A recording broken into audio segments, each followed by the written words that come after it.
compared to saturated fat, like you said, butter, tallow, etc., then the seed oils are better because they lower LDL cholesterol and ApoB. Oh my God! Wow. Okay. You know what?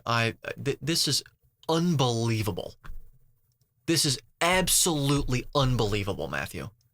What you've done today. Revelation, man. Dr. Matthew Nagra tells us all about what doctors won't tell you about nutrition. There is not good evidence to support the carnivore diet. What do you mean by evidence? And good is a value judgment statement, so your opinion. Lack of evidence is not evidence of lack, first of all. And second of all, it once again goes right back to what you mean by evidence, because actually, depending on what you mean by evidence, there is plenty of sufficient utilitarian evidence, Matthew. That is a fact. Comparative anatomy, innate biochemistry of human beings. You've got some chemical anthropology, which is actually still quite noisy, though. Anyway. And also, you've got things like observational paleoanthropology. So not just chemical paleoanthropology, but also observational paleoanthropology. And also anecdotal evidence, because frankly, that's the best you're going to get. The evidence you're referring to is a field of science which isn't science at all, but theology, because science requires control, that being human nutrition science. And you cannot control for human beings in human nutrition science.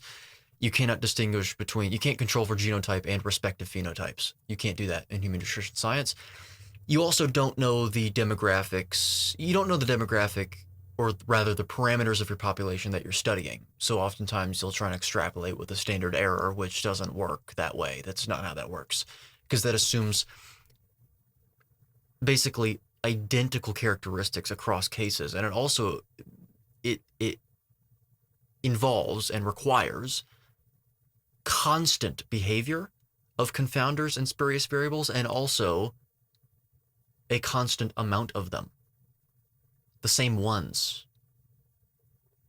You can only use inferential statistics responsibly when you know the parameters of your population first, which then there's no need for a standard error. Really. Anyway, we're getting technical right off the bat. Okay, so yeah, what you mean by evidence is a sort of myopic or isolated field of science, which isn't science. It is theology, by definition, frankly. Whether I like it or not, whether you like it or not, Matthew, that's how it goes. That's the truth behind the matter. Shifting 3% of calories from animal protein, especially red meat protein, to plant. All right, to plant protein is what he's about to say.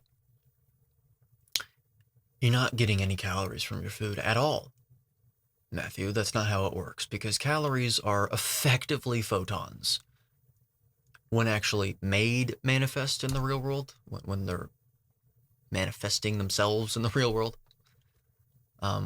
Calories are the amount of heat required to raise the temperature of 1 gram of water around a closed thermodynamic system, also known as a bomb calorimeter, by 1 degree Celsius. Okay, kilocalories is 1 kilogram, but whatever. They're units of heat energy, the kinetic energy, effectively. The movement of the molecules in that water. That movement being caused by, again, photons of a certain wavelength interacting with the surrounding water after being released from the rapid combustion of a food within said bomb calorimeter via a massive electrical current. You don't consume calories, you don't consume energy, really.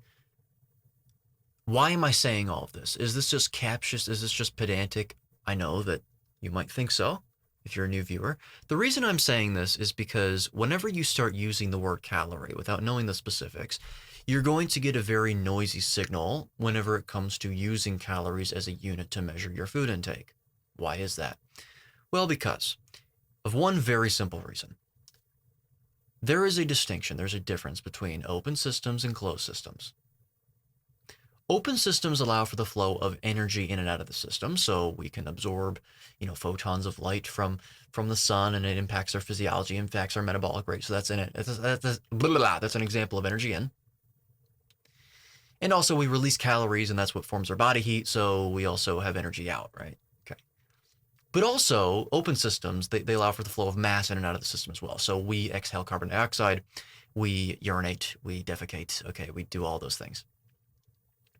So that's mass, that's mass out, and also mass in, so food, water, Those go in as mass. So why does that matter? Well, because if you're going to look at a food label and you see that something is 100 calories, or at least is, again, the calorie number on food labels, there's no calories in the food. It's the amount of calories that you would yield, plus or minus 20%, by the way, if you rapidly combusted it in a bomb calorimeter, with the notion being that that's what our body does with food, which is just not true. Anyway, you see a food that's 100 calories. Well, what that means is that whenever you consume it, the notion is, oh, well, then you have derived 100 calories worth of energy. But that completely that neglects to mention the fact that what if the calories are on the food label are considering things like fiber that you don't even digest? So that would be mass out. So you're actually not getting that. What if your body is not predisposed at that very given instance in time to absorbing all of the protein in that food? What if it's in excess? So you excrete some. It's just complete, and it also fails to understand, your metabolic rate. It doesn't consider that. It doesn't consider your hormonal status, which also has an influence on metabolic rate, but also how much of what your substrate that you're consuming is used for. Whether it's used for fatty acid synthesis and subsequent triglyceride synthesis, or whether it's used for, heat creation, actually, through uncoupled mitochondria in things like brown adipose tissue, or rather beige fat, if you sort of phenotypically adapted your white fat to a beige sort of fat. Well, then they have uncoupled mitochondria. They actually take up more substrate than is required to create the amount of ATP they require. So more of it is released as heat. So you actually release more calories. How much of it is going to be used through thermogenesis, which has really no effect on your weight because, well, you're creating heat instead. All of these things are not taken into consideration.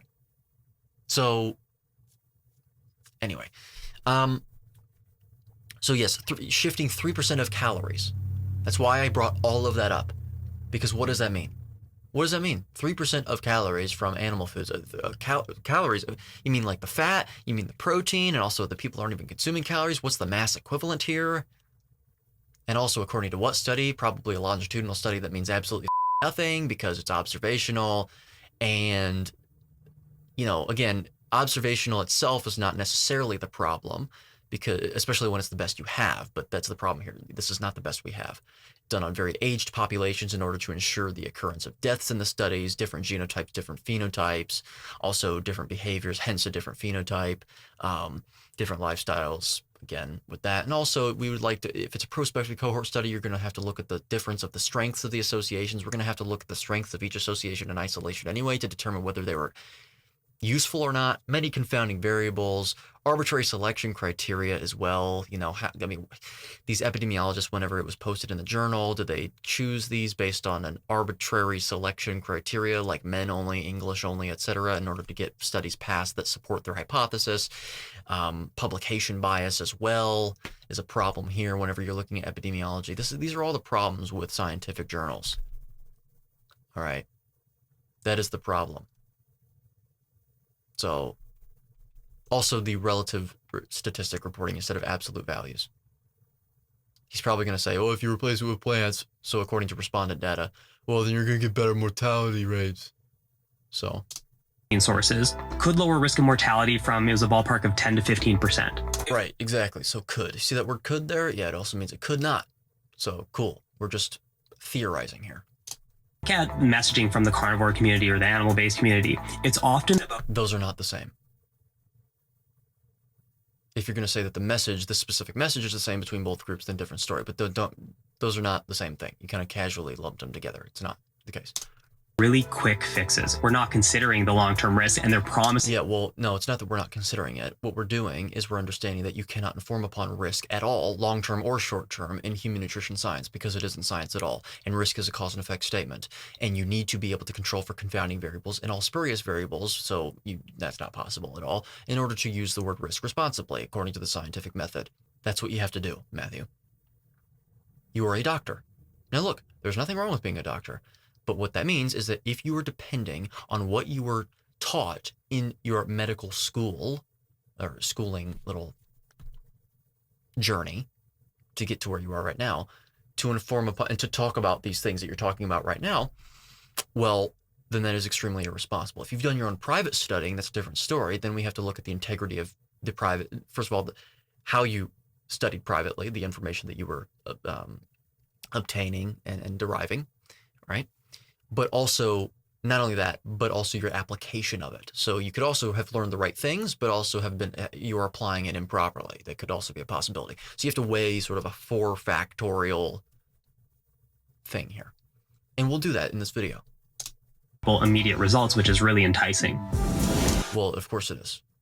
Also, some people don't get immediate results, by the way, and that has no bearing on whether it's the indicated approach or not, or the contraindicated approach. Second edition is out now. Link in the description below for paperback, hardcover, ebook, and also self-narrated audiobook because, as you know, as you should know, I'm all about authenticity. So, let's keep going. Social media is rife with nutrition advice. Some of it is good, but too much of the bad version is actually harmful. Are you even eating liver and bone marrow yet? Am I the only one? You're going to use Liver King as an example of nutrition advice? I think everyone knew he was a joke, and the people that didn't are getting what they deserve, I guess. It's a sad reality, but yeah, so the guy is insane. No one has ever looked at him as a credible source of information. If they have, then they are also, they are incredible. So. Know this about visceral fat? To put matters to rights, meet Dr. Matthew Nagra. We have To put matters to rights? Really? Okay, so he's in the middle of talking, saying we have something. research now around like what makes up a healthy dietary pattern that we can. No, you don't. No, you don't, Matthew. You have none. First of all, you? So you're saying we have? The general population? Or do you mean we as researchers? Because you're not a researcher. Okay. Let's get this real straight. Research is what is done by scientists in laboratories. All right. But what you mean by research is, once again, human nutrition science. We already covered it. Human nutrition science cannot inform upon what a healthy lifestyle is, what a healthy diet is at all, because health is the absence of disease process. So in order to scientifically determine whether something is healthy or not, and actually has the characteristic healthy, you have to provide a study from that field, at least one, but preferably a repeatable one, because of the errors, that are the limitations that we've already elucidated in the beginning, that shows unequivocally a causal relationship between the consumption of a food in a specified quantity, by the way, regularly, that is causally correlated with an amelioration of at least one negative heart health outcome. And you're going to have to be able to explain and prove, rather, that those results can be extrapolated to every single genotype and respective phenotype. That is not possible. People immediately have this visceral reaction to everything I'm saying, going, oftentimes they'll simplify it. They'll sort of put it in a little nutshell, and they'll say, "Oh, you're either anti-scientific or you're a science denier." No. I'm quite literally insisting upon proper employment of the scientific method. It's the precise opposite. Science can inform upon far less than what people think it can inform upon. Facts are effectively dead explanations of constants found in the world. They're universally applicable and universally perceived and true for every single person, for all time. It is determined by repeatability to a degree of predictability. Okay, the theory of gravity is true because it has been tried and true to a repeatable and subsequent predictable degree. Fact. That's a fact. You're pretending like this is fact based on completely noisy data that is not able to be repeated whatsoever within an acceptable informative signal-to-noise ratio when aggregated. Matthew, you have no clue what you're talking about. None. None. No clue. People have a visceral reaction to what I'm saying because they are humans, and humans crave order. They don't like chaos. They don't like ambiguity. So when you completely strip the rug out, their entire foundation that they're standing on for observing the universe and coming to conclusions about the underlying logic of the universe, such as for example, saying that all of human nutrition science is unscientific intrinsically, there is a visceral fight or flight reaction, and they think, well, that must be false, because if that were true, then my perception of the universe would be completely disordered and it would be all chaos. Every single ideological position, if they represent sort of pillars or structures or buildings, they would all come tumbling down because their entire foundation has been stripped from under them.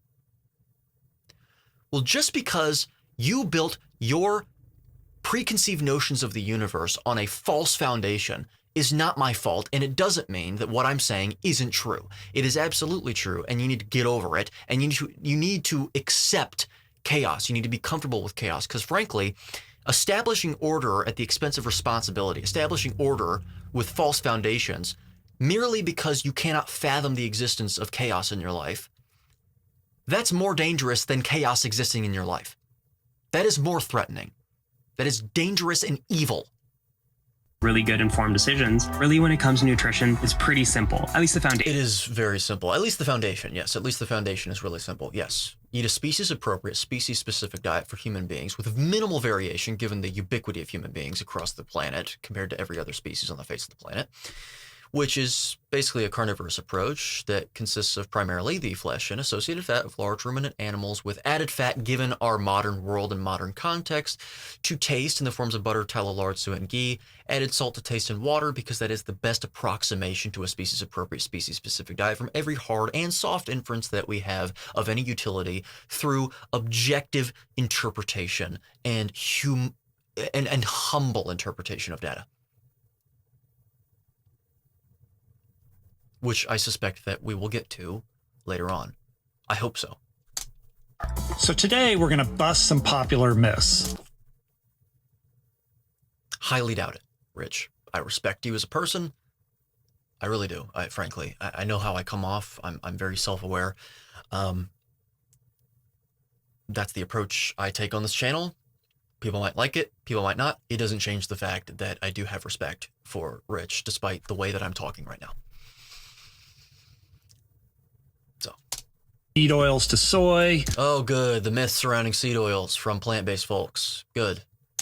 Beef tallow to butter and everything. Good. The myths surrounding beef tallow and butter from plant-based folks. Good. Between. Eating a diet that's rich in whole grains, fruits, veggies, Oh no. What is he going to say? legumes, nuts, and seeds. That is the foundation of a healthy dietary pattern. No, that is your opinion because you cannot inform upon that causally with human nutrition science, and we already covered it, Matthew, because it is not science, it is theology. That is your opinion. You cannot establish that. You need to say that that is your opinion. Speaking authoritatively is in order to beguile an audience and also in order to reinforce your egotistical positions, your egotistical ideological positions, to reinforce your prideful opinions is completely irresponsible and frankly sordid. You're a doctor who believes he knows how to interpret science when he f***ing doesn't. You need to get into the philosophy that undergirds, well, everything, actually, but especially science. The history of science, what it can and can't inform upon, therefore, what its utility is, when to trust it. You need to learn these things before you speak upon numbers. Do you understand statistical inference, by the way, which I also got into in the beginning of this video as well? Do you actually understand numbers? A data analyst could actually interpret human nutrition science papers better than than anyone in the medical space, besides specific nutrition researchers. Specific ones, because oftentimes many of the researchers themselves don't even know what they're doing. Dr. James DiNicolantonio is one who has done a video about me, and I completely eviscerated him in my response. Go check that out. Link in the top right corner of the screen, by the way, for that. He doesn't know the difference between a standard deviation and a standard error, frankly, which for you as the viewer, you're not obligated to know. You're not. That's not the problem. It's the fact that he doesn't know when he should know when he's citing a bunch of research and a bunch of numbers. Let's control the LDL. Let's manage blood glucose. Define control. It's controlled by the genes, Matthew. There's no need to control for LDL. It's controlled by the genes. Those genes having evolved for billions of years and millions of years in our species, if you include proto-humans that preceded our current speciation, that being Homo sapiens sapien. So now, Matthew, you are exemplifying your misanthropic nature, your anti-human approach. You don't control for genes. You don't control genetic behavior. What's your age, Matthew? Divide your age by the amount of time that our genes have existed, and then multiply the product, or really the quotient, by 100 to derive a percentage of the amount of time that you have existed on this planet in relation to the amount of time that our genes have existed. It is about 1/1000th of a percentage point, or at least 1/1,000,000th. I believe it's 1/1,000,000th of a percentage point. So someone that has existed for 1/1,000,000th of a percentage point, as compared to the amount of time that our genes have evolved, is telling us how our body should function, what our genes should and shouldn't do. That's great. Wow. Huh. You see, there's this myth, throughout history that science is sort of antithetical to religion. And by the way, I'm not going to really bring up religion here. That's not what this channel is about. I've never claimed to be a theist or an atheist. That's up for interpretation based on my claims. Okay. However, it's just a fact that they were at odds. They're the scientific thinkers, and in fact, you still see this today. There's the scientific thinkers, and then there's the philosophical religious thinkers, and it's almost framed as if they're at odds. What's really interesting is that science actually it started in Europe, and it really seemed to have started with the advent of Christianity, the spread of Christianity. And I don't think that's any coincidence. We know association doesn't equal causation, but I don't think that's any coincidence. In fact, it was sort of considered an obligation to study the underlying logic of the universe, the material world, material investigation, in order to get closer to God. That was like the idea, right? And so it's not that science is antithetical to God or religion, whatever it may be, as conceptualized. It only becomes antithetical to that sort of canon or that goal or that story whenever man starts to exhibit too much pride, a deadly sin, as they say, and starts to once again establish order in places where it is not designed to be established. Science is actually a reinforcement of that, if anything. Science becomes antithetical to it when man becomes antithetical, starting to believe that he can play God. And that is exactly what is going on unconsciously to Matthew, by the way. And I know that whenever I say unconscious, that sort of implies a patronizing attitude. I'm not saying that in a patronizing or condescending way. We all have unconscious biases. We all do. But coming from someone that is actually observing from the exterior, the outside, I can say quite certainly that he does not realize how misanthropic what he's saying is. You are talking about manipulating what our genes are designed to do given the circumstances by using toxic mitochondrial poisons known as statins, which slow the rate at which your mitochondria function by knocking out the CoQ enzyme, actually really downregulating its production, which acutely will cause inflammation and long-term will actually just cause cell death, which has a massive observational association, epidemiological association, with ALS, an invariably fatal neurological condition, which seems to have to do with myelin sheathing, Matthew. Get the out of here. Drop that blood pressure. Let's take care of all this. Drop blood pressure, that's great, so long as you do it appropriately and in an indicated approach.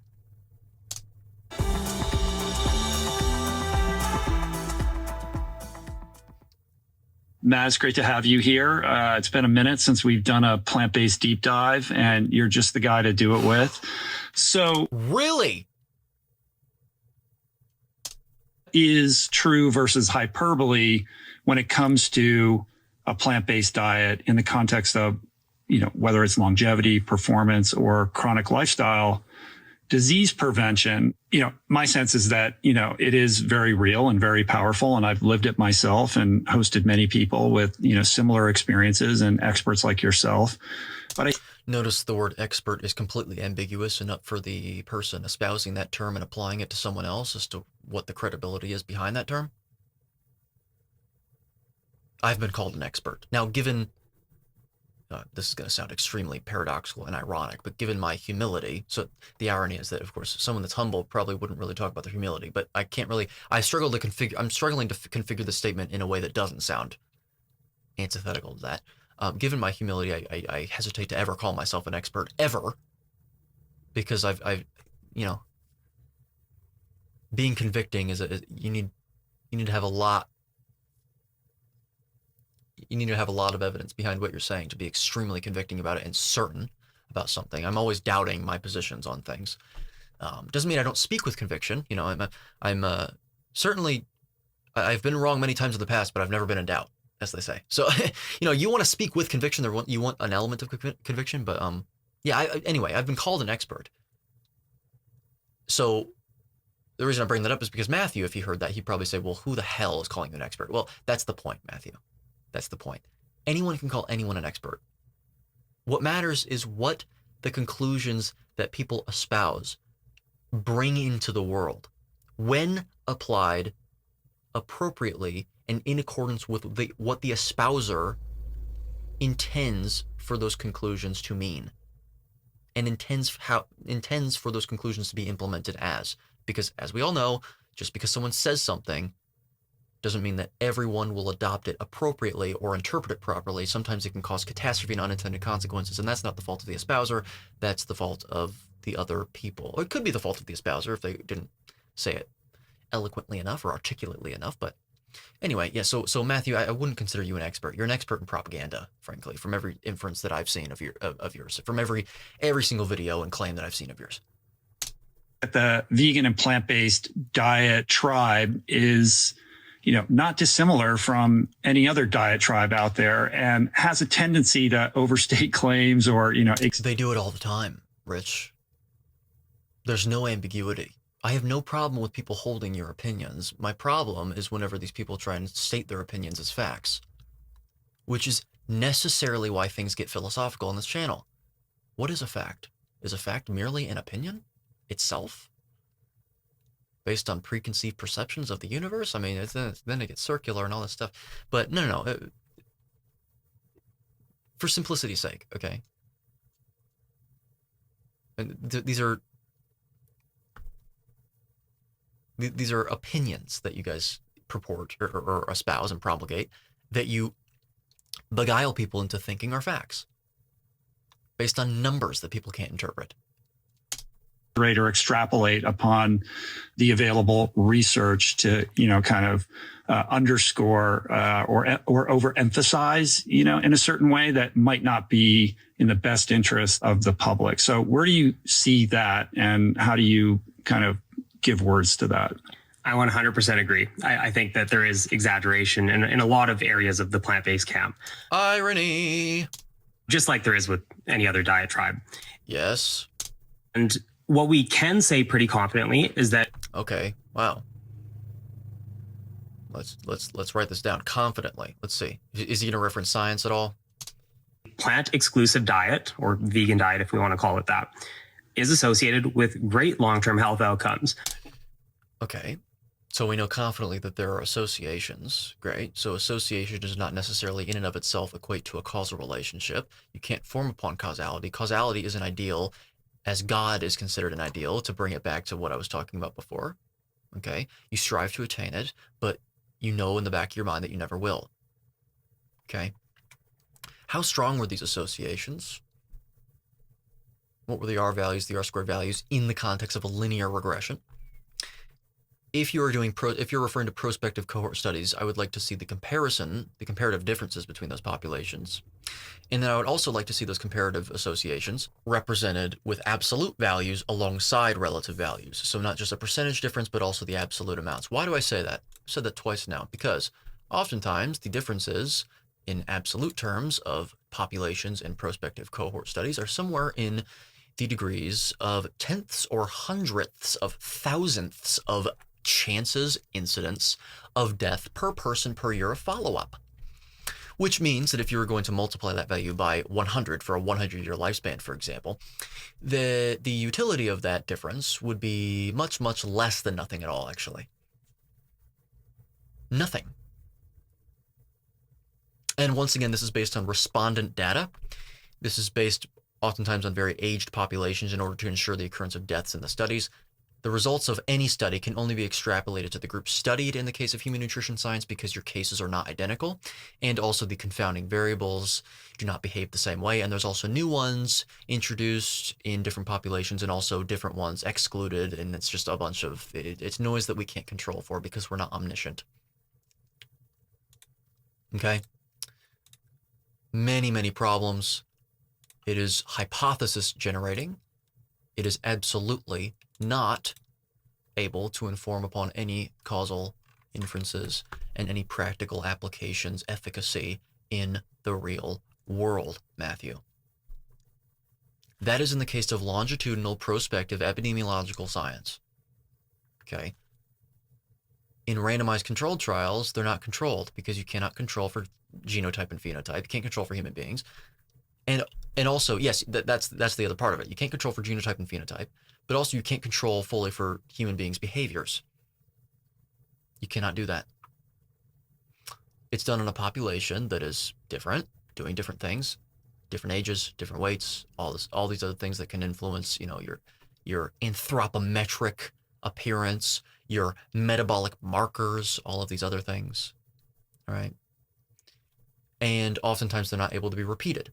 They don't attain sufficient statistical power because of the poor sample size. And also one of the reasons why these studies are of no utility is because given the small sample sizes, as well as oftentimes the complete uncoupling and lack of an association in general between the two variables being studied, the signal to noise ratio, the mean plus or minus standard deviation, assuming normality and symmetry in the population distribution, median plus or minus MAD in the cases where it's not, or mean plus or minus SD removing outliers, you get a noise oftentimes that swamps the signal entirely. You get a mean that's actually smaller than the standard deviation. The dispersion of your data is too much spread. There's not a strong signal there. And also the studies go on for very small amounts of time oftentimes. 2 weeks I've seen. So N of 12, 2 weeks on people that are completely different and using an intervention that is oftentimes employed overnight. You can't inform upon these things, Matthew, even with randomized controlled trials if you're going to bring that up. And once again, the lack of repeatability, this is why meta-analyses are done. They try and aggregate a bunch of different RCTs together into one, aggregate signal to noise ratio, what were the, and then oftentimes it's a hazard ratio that they'll use, intervention incidents versus control incidents, and you'll measure a number. Yeah, okay. That is oftentimes completely ridiculous and uninformative, even more so than the individual studies, because if the methods were different for each study, then it's not the same study trying to repeat itself. You're not repeating a study that way with a similar result. You're doing a different study. And also, still, you are only able to extrapolate the results the individuals studied. They have the same problems. I'm very familiar with adding up different variables, different means, different standard deviations, different variances, and getting an aggregate signal, bootstrap simulations, all this stuff. I know that it has some utility, but it depends on the context, Matthew. So, I say Matthew as if he even disagreed with me. I mean, I'm disagreeing with this entire notion that the science can inform upon anything at all and is science in the first place. It's bread and circuses, as I wrote about in my book, Contrainidicated. For your own sake, check that out. Link in the description below. Necessarily better than, but comparable to things like a Mediterranean diet or DASH diet or these other healthy dietary paths. Mediterranean diet is not a diet. There are multiple different diets consumed in the Mediterranean. The Mediterranean diet, as colloquially known, is a diet that is basically constructed by scientists by taking reductionist aspects of what they've observed in the Mediterranean being eaten and then making a composite diet from that. If you were to go to the Mediterranean and eat a Mediterranean diet as known in the scientific space in America, you might not be looked at like you have two heads, but they might be thinking, okay, I mean, that's kind of a perversion of what we actually eat here in this specific part of the Mediterranean. Anyway, So I view it as there's a range of diets all centered on plant foods, fruits, veggies, whole grains, etc. Right, all contraindicated to be consuming and not stuff that we have genotypically evolved to withstand according to the Darwinian principles of evolution and the subsequent principles of indication from every inference that we have of any utility through objective interpretation of those inferences. Include some animal products, some don't, but they're all predominantly plants and they all lead to similar outcomes. Okay, so now talk about Okinawa, the most trite example out there. Because, again, lack of evidence is an evidence of lack. Here's an example of, oh, well, here's actual evidence that, you don't have to do that to get those outcomes. The reason to go exclusively plant-based really is ethical or environmental. The reason? You're acting as if there is any excuse, because there's a difference between reasons and excuses. Excuses are reasons that excuse you to do something or excuse you from the blame of something else. A reason can be completely irrational. So yeah, there are reasons to go plant-based that are completely f***ing irrational, Matthew. And not grounded in truth, frankly, even by oftentimes the very criteria that the proponents of this diet put forth as the criteria for doing something and not doing something. In this case, eating the diet. We'll get to that in a minute. Perspective alone, I don't think you can make a strong argument. And I think that's where there's a bit of an issue sometimes, where people will paint this plant-based approach as the best approach, bar none. And like that's something that we can conclude really strongly. And I just don't think that we can, because we haven't seen that. But at the same time, when it comes to athletics, that was another thing you mentioned, we see that a plant-exclusive diet can lead to the same sorts of results that you get on an omnivorous diet richer in animal protein. Well, end results are tacitly entertaining the idea of causality. I think what you're referring to is that you have observed in studies that there are people that can adopt said diet and attain outcomes and outcome metrics that are at least similarly congruous, if not identically congruous, with a ratio of 1, let's say, of incidence, compared to groups that are not eating plant-based. Yes, and there's many reasons that could be the case. Because I don't deny facts. I'm not going to deny that. People conflate me trying to dismantle a conclusion as me trying to desperately reinforce and bolster my ideology in the face of perceived threat. Okay, that's not true. It's your responsibility to doubt literally everything and to try and tear that position, that fact, down to see how much it can hold. And if it continues to hold and it persists, that's your best inference. Notice I didn't say that's unequivocal fact forever, for all of time, because there's a possibility that it can change. There's always a possibility, which is why you still want to present things with ambiguity. All right? Cool. So, we don't have to necessarily make the argument that it is the best and stands above all the rest, but we can say that it is one of the best options. No, well, you can do that. You have the ability to say that. You have the ability to be wrong and irresponsible. Yes. And because of these other benefits like the ethical, environmental, there's a good reason. Hold on a minute. What benefits are we talking about? Because there are very few benefits to that. Very few. If everyone went plant-based overnight and was basically separated from industry, well, they wouldn't be able to do that. They wouldn't be able to separate themselves from industry because you can't sustain a plant-based diet through a garden.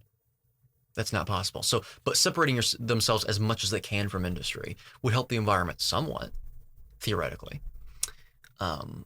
because of all of the toxic synthetic compounds that are very new, that leak into the atmosphere, that are breathed in, they leak into the water supply and all that.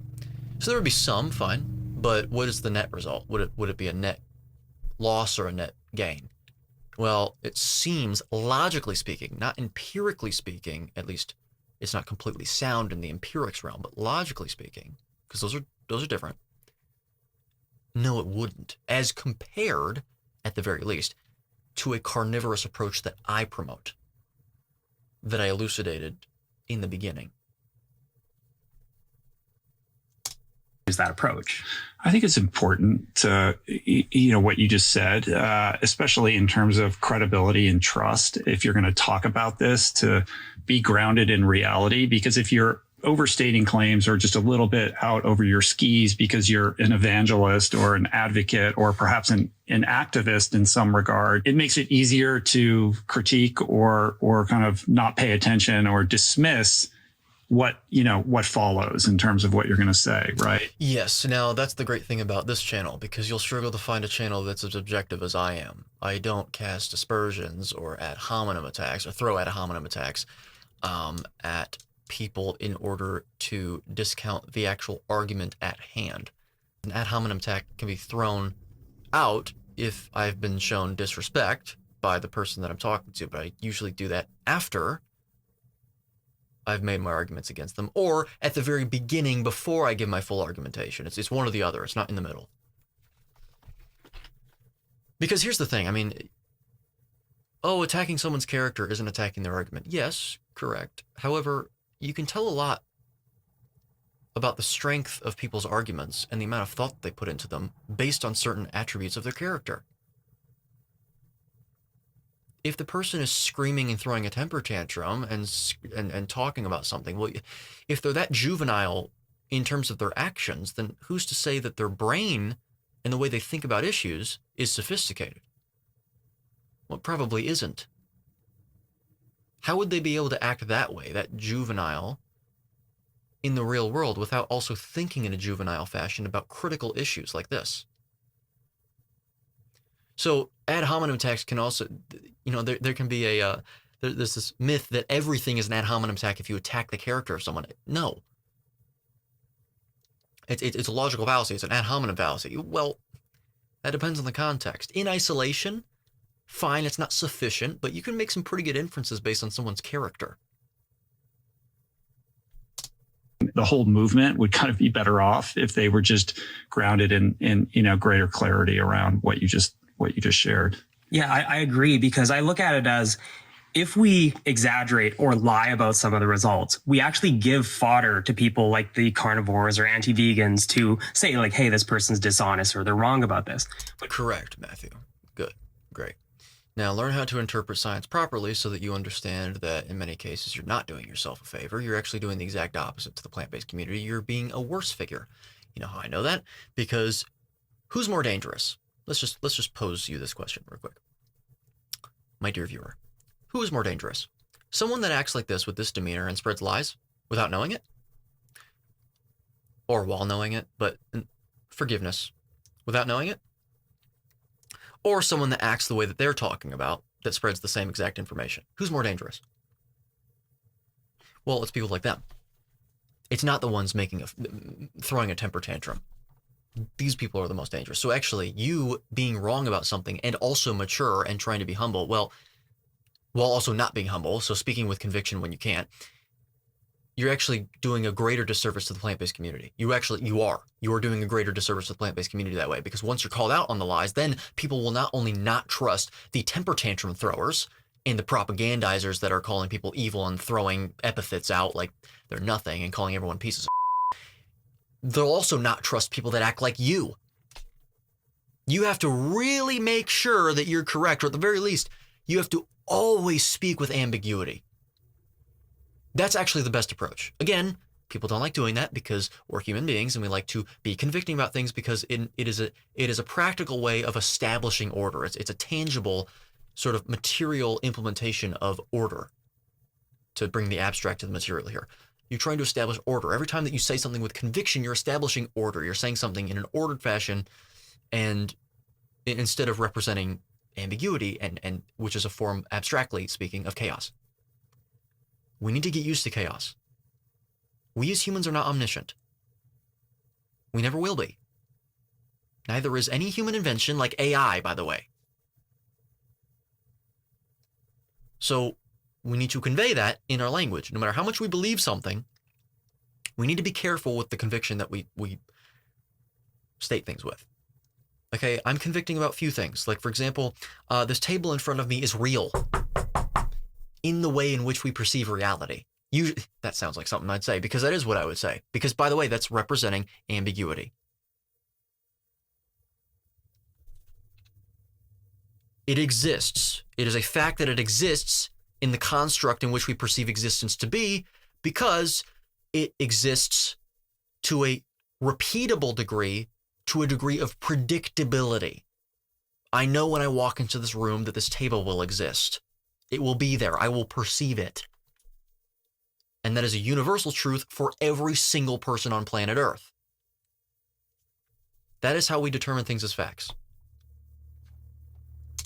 You're accurate and truthful, what do they have? They're the ones that are going to have to bend the science to try to prove their point. And so if we're... What are you talking about? What do you mean, the science? See, you act like we're going to try and entertain the field. We're going to be one of the dogs that goes after the bone and plays tug-of-war in the little ring-fenced area known as human nutrition science, abstractly speaking. But we're not. What if we just throw that entire ring-fenced area out, like I just did, for reasonable reasons, for actual, rational, truthful reasons? Then you have nothing to stand on. You want to pretend like you can win in that ring because you've conformed that ring to your sort of perception of truth. So if I get in that ring with you, of course you'll win. But if I get in the ring and I just critique the ring itself and I pull the rug out from under you, then you have nothing. Then you're in my ballpark now. You're in ours, Matthew. And that's when you'll inevitably lose if you were to speak with conviction. If you were to speak with ambiguity and say, this is my opinion based on this and that, these are my experiences dealing with clients and dealing with patients on said diet, that's a different story. I'd enjoy that conversation because I'm a curious thinker, very curious. I actually enjoy nuance, so it's actually hard for me to not doubt my own views because I'm looking for it constantly. Nuance. I'm not looking for conviction. I'm looking for nuance. I mean, I'm looking for both, but I'm looking for nuance in order to look for conviction because you have to understand the nuance before you can be convicting fully about something. So anyway. Honest and we stick to what we know and we have really, really good reasons to choose this approach, then... In your opinion. Have nothing, and I would rather be... Really? We have nothing? Yeah. Okay, so that's just a little tacit, snarky remark, frankly. It's a naive... specious argument and completely false and erroneous, Matthew. Nothing with respect to what? Because I think we already covered that. On that side. Mm-hmm. Nutrition is complicated.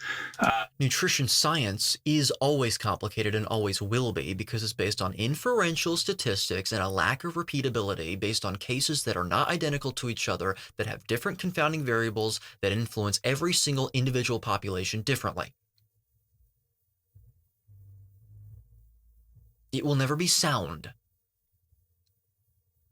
All right? The broader the inferences, the better, though, when you have lots of noise. Okay, it's like looking at the forest instead of the trees. Okay, this is also why I'm not a huge fan of these reductionist cellular biological studies that show this little mechanism in a cell and go, oh, look, this shows that red meat's a carcinogen or something. It's like, what the hell are you talking about? You're looking at a tree, not the forest. Get the hell out of here. Broader the better. Repeatable observational studies of adequate strength. That's actually my favorite type of study, with adequate, sufficient statistical power, statistical significance, which begs the question as to whether statistical significance invariably necessarily confers practical significance in the real world, which oftentimes isn't because it's based on an arbitrary cutoff, a p-value. But anyway,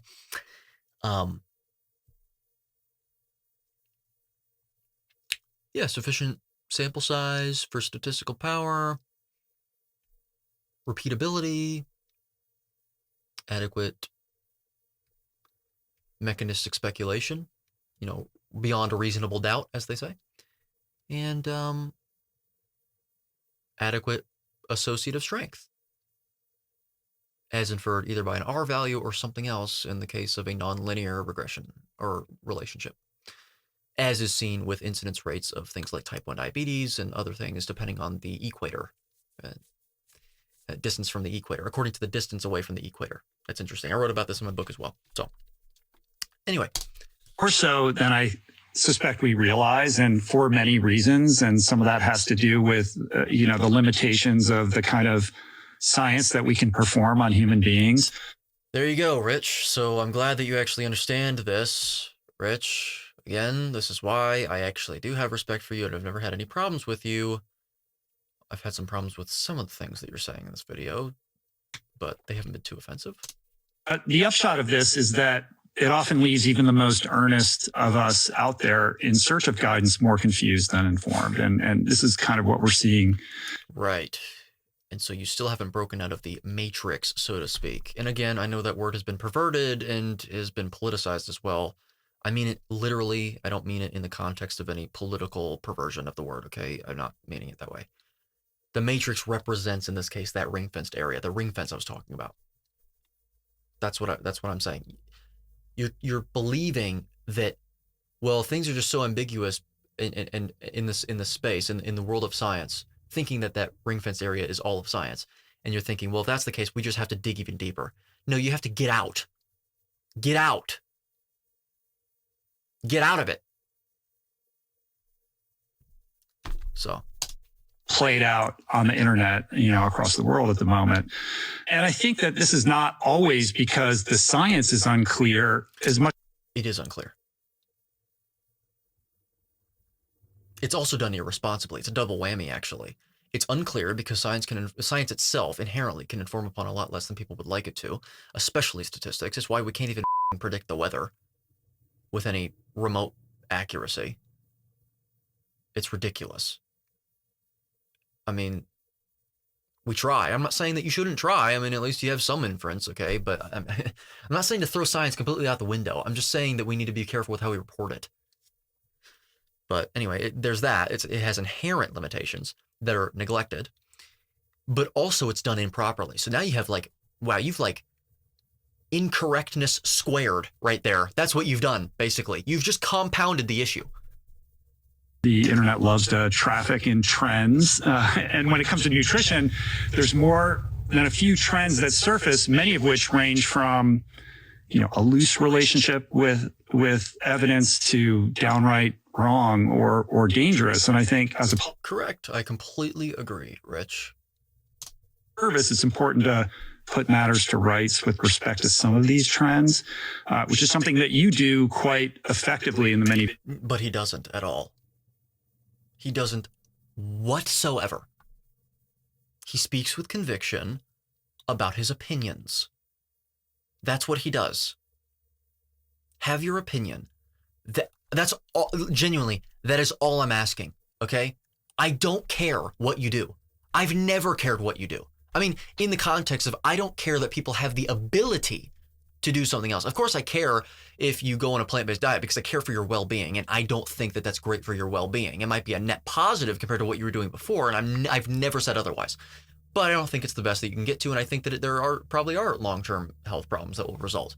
Okay? Matthew would say the exact same thing about a carnivore diet. I have no problem with him saying that. I have none. My problem is trying to pretend like you have any science to support it in the area of human nutrition science. The other areas that I'm referring to that we derive inferences from, those don't seem to. Look, I would love if they supported a standard diet, man. Okay, pancakes for breakfast with bacon and eggs, man.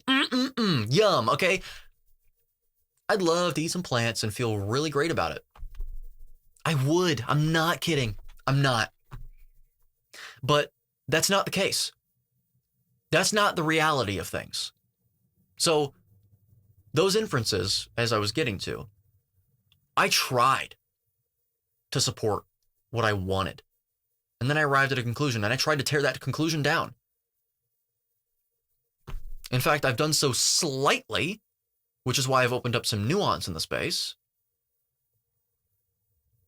Not because I'm literally trying desperately to justify eating carbohydrates again or something. It's because, just based on objectivity, because I enjoy the nuance and objectivity, so I enjoy having nuance there. I had to contend with it. But every single video I've made regarding my nuance has always represented ambiguity. Always.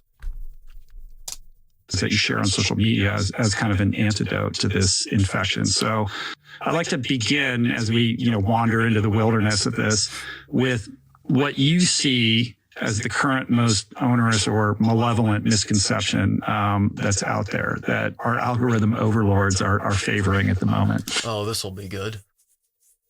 This will be great. There's a number that I could list up there, and I could change this order any day. So I won't say that this is number one, but the one that seems to permeate all diet camps. You can take whole foods plant-based, you can take carnivore, you can take animal-based or whatever. They pretty much all agree on this idea that seed oils are toxic. Oh my God. That's what you're going to start with, Matthew? Are you out of your damn mind? Okay, let's let him talk. Because I'm not going to give the argument yet. Let's get going. They're going to, kill us, cause cancer, and so on. But okay, many people are saying that. That's too convicting. You can have opinions about it. We'll get to that. We'll get to why those claims actually exist, Matthew. I mean, that's the one case where I'd say they're pretty much all wrong based on the current evidence base. I think that depends on what you mean by wrong, Matthew. Because they are wrong if they are speaking with conviction. They're going to cause cancer. They will cause cancer. Well, they're not wrong per se. There's no evidence to support that claim. So to say that seed oils are toxic, you would say they are wrong. That is your opinion. The fact of the matter is that they have no evidence to support with conviction that opinion, that claim. Matthew. Okay?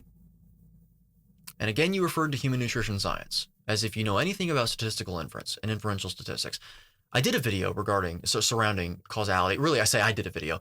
I let Thomas Matcham, data analyst from the UK, actually do a video on my channel regarding causality in statistics. And I'll link at the top right corner of the screen because I think it's incredibly important for people to understand that causality is an ideal, like God is an ideal. You strive to attain it and you have the responsibility to, but you must understand that you won't.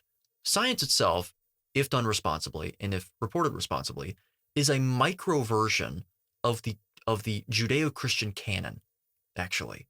It's really interesting. It's why science, once again, kind of sprang forth from Christianity, or at least it was associated with it in Europe, right?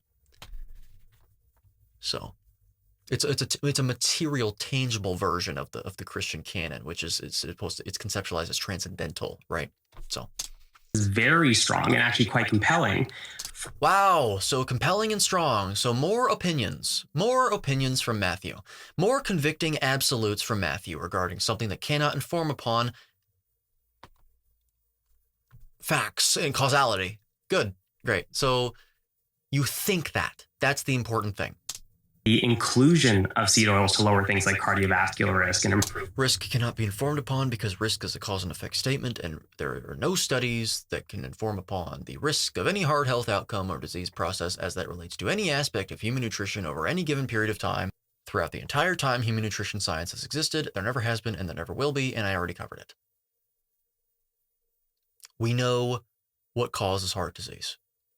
Yes, I just used the word cause, not because I'm a hypocrite, because I've never said that it cannot be used. I go very deep into the cause of heart disease in chapter 3 of my book, which is called The Man Makes the Myth and He Becomes a Legend. It's all the myth busting. It's a myth busting chapter.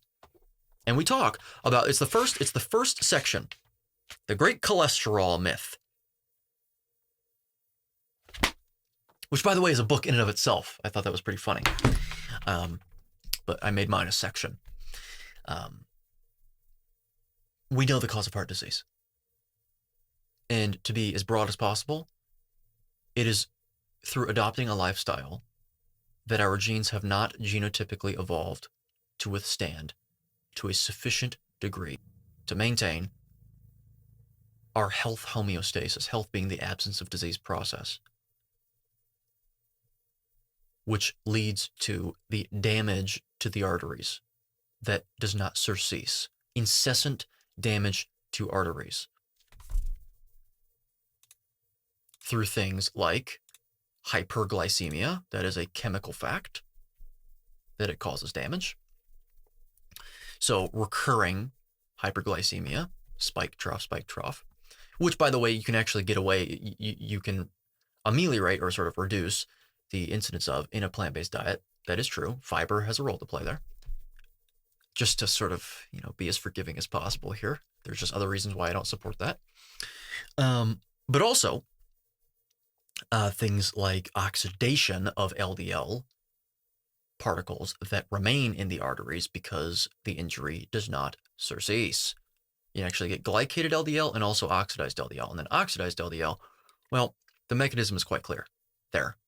It's going to launch a feedback loop because now that they're oxidized, they're perceived by the body, if we're going to anthropomorphize the body here, as foreign, and that is going to cause the immune system to activate. Because inflammation is a pre-programmed response that occurs in the body when it has perceived damage to tissues or a potential invading pathogen. Yes, I believe in germ theory. I also believe in terrain theory because they're not mutually exclusive. In fact, terrain theory may actually be more significant than germ theory, and I would be totally fine in accepting that. But in fact, I actually already trend towards that direction in the first place, but it doesn't mean that germs don't have an influence over contraction of disease. So mortality risk. So mortality risk, again, covered that. That would be one that really stands out. All right, well, let's dig into this one. Let's please dig into it. It's quite the topic. It's being bandied about pretty rigorously on the internet. And it also is controversial within the plant-based community. There are the whole food plant-based OGs, the Dr. Caldwell Esselstyn strain of whole food plant-based who are rigorously kind of anti-oil.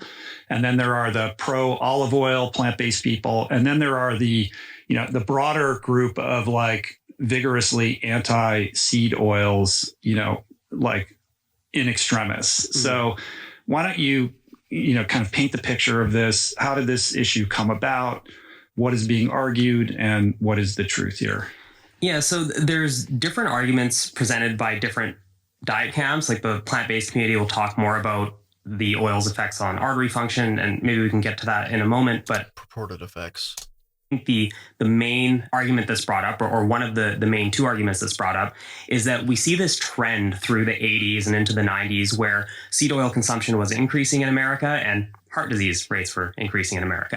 And they sort of... Yeah, and that alone in isolation is not enough to support the claim that seed oils are the cause of heart disease or the major culprit. You can form an opinion on that. I've actually covered this before. Let's take a hypothetical example of smoking and lung cancer incidence. Smoking can be highly associated with lung cancer incidence for obvious reasons. I believe that smoking causes lung cancer. There's only associations, as we know, and so you have to be careful with not making that, by not establishing that standard of, we can definitely inform upon it causing cancer because it's just a super strong association. No, you don't want to set that standard. You form an opinion and you form guidelines based on that opinion. That's the standard, always. So, smoking and lung cancer. Okay. Now imagine that smoking rates go down. But the rate going down actually results in an increase in lung cancer incidence, or at least a maintenance of them. Does that mean that smoking doesn't cause lung cancer? No. Because what if the smoking rates went down because it was replaced with vaping or something, which I also believe is probably pretty conducive to eventually causing some lung problems? Well, there you go. So it's similar to this. Just because something increases, and along with that, something else increases. I mean, association doesn't equal causation. What else increased alongside seed oil consumption? However, the inference itself, I think, is a stronger one because, sure, we were doing other things, but the most significant introduction was the seed oils into the market. That was the most significant change. In fact, it was Crisco, really. It was hydrogenated seed oils. Effectively, cottonseed oil. The reason that I discourage the consumption of seed oils, Matthew, is because of really 4 main reasons. Here's the first one. And this is not in order of significance, okay? In fact, I'll actually probably say the most significant reason as last. But let's get slightly more reductionist. Not reductionist absolutely, because that's not good, but slightly more reductionist, slightly less broad, let's put it that way. The oxidation products in seed oils are exorbitant, beyond what is seen in anything else. Specifically with respect to aldehydes, which even in vastly small concentrations destroy lipid rafts, tear cell membranes to pieces, bind to DNA and actively cause mutations to them, and in a high enough concentration, but still relatively low, kill cells outright.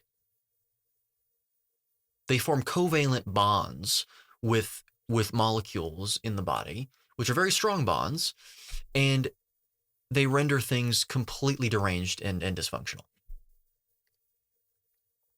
Okay.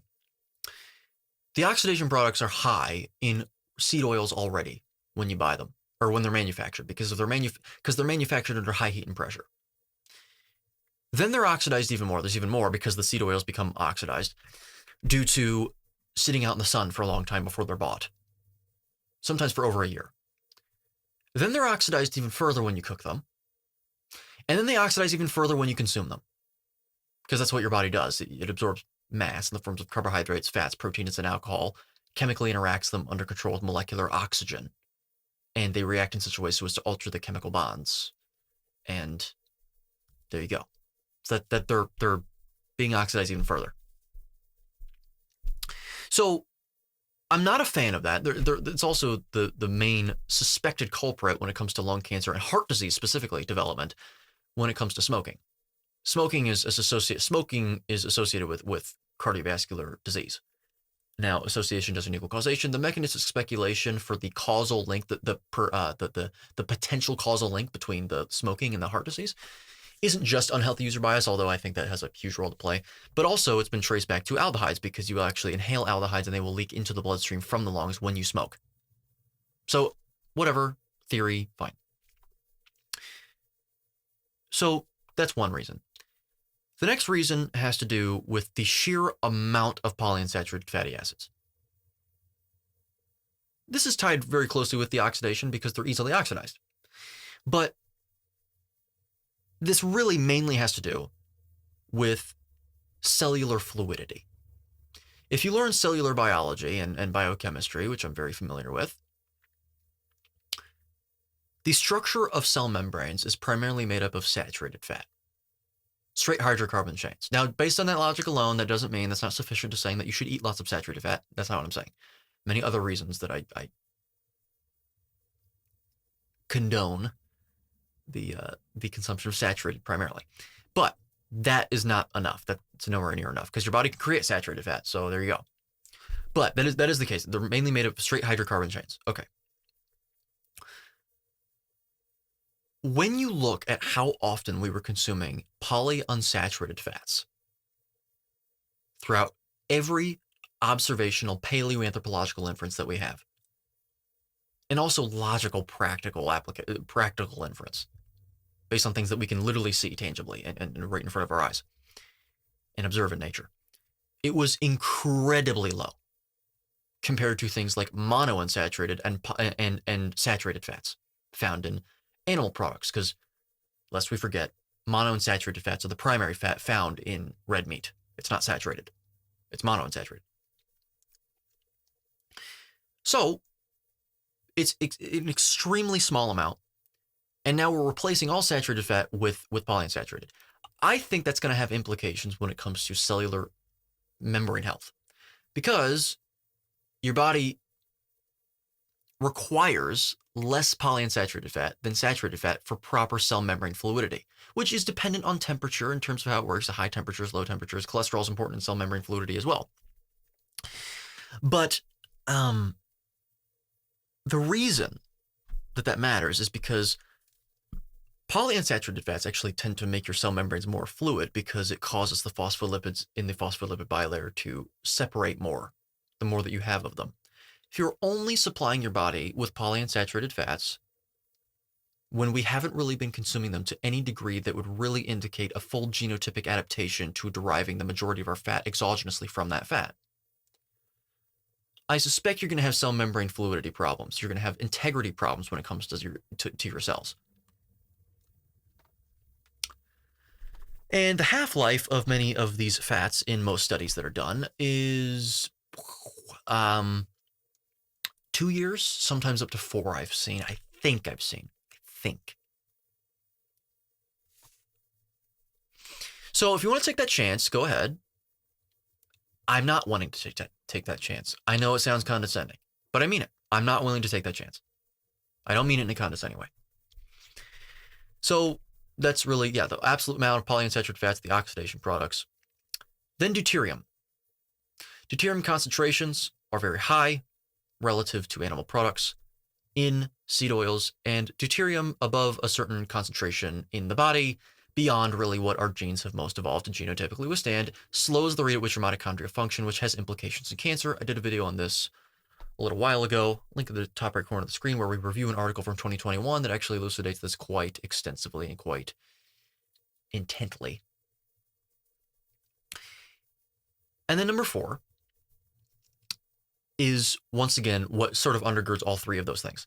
How long did we consume seed oils in our lifetime throughout evolutionary history? Well, over a century. Now, that doesn't mean that we can't properly, innocuously, phenotypically adapt to a new stimulus to a degree that would cause us to be genotypically adapted to it later on. I'm not saying that. I'm not saying that at all.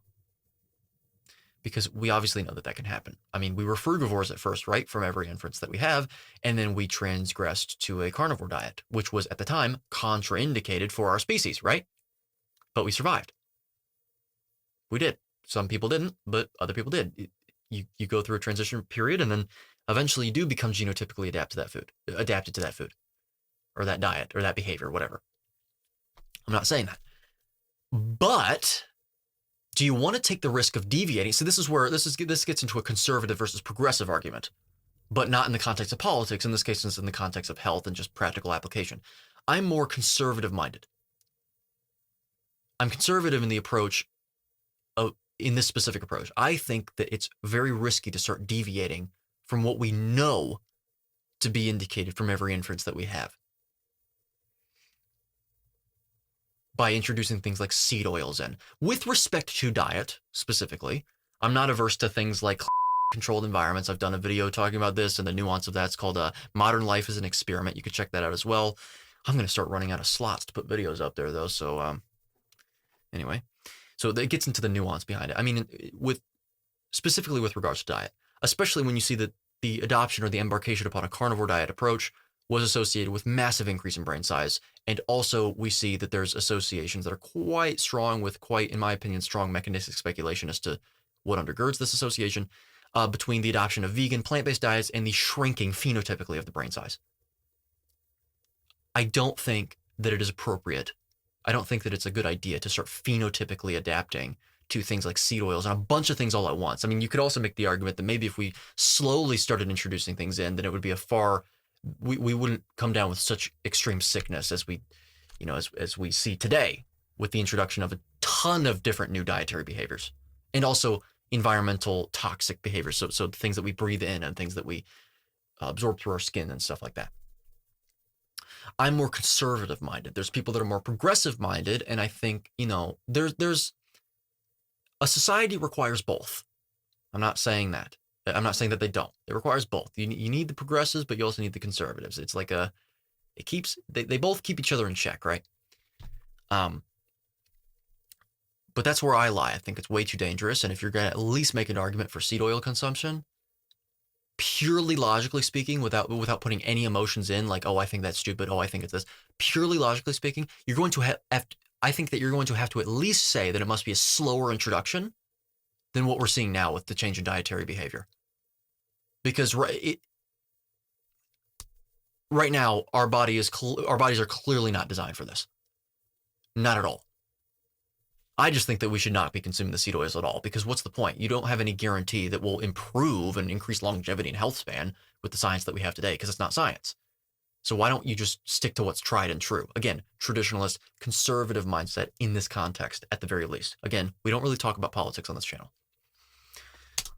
That correlation, and they'll say that, well, seed oils are the problem. But there's a serious issue with drawing that kind of conclusion here. So that's what we call an ecological association. You're just taking two variables, tracking them over time, and ultimately drawing the conclusion that A led to B. Right. Yes, you just explained the basics about how association does not necessarily equate to a causal relationship.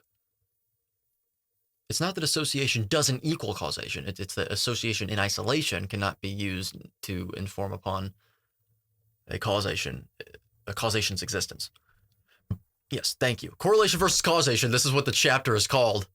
Great. As if I don't have a shirt that literally says that exact same thing. Link in the description for merch, by the way. Association doesn't equal causation. I say it so often, I had to make a shirt. There's a few in the description below. Get your shirt today. Get your apparel today.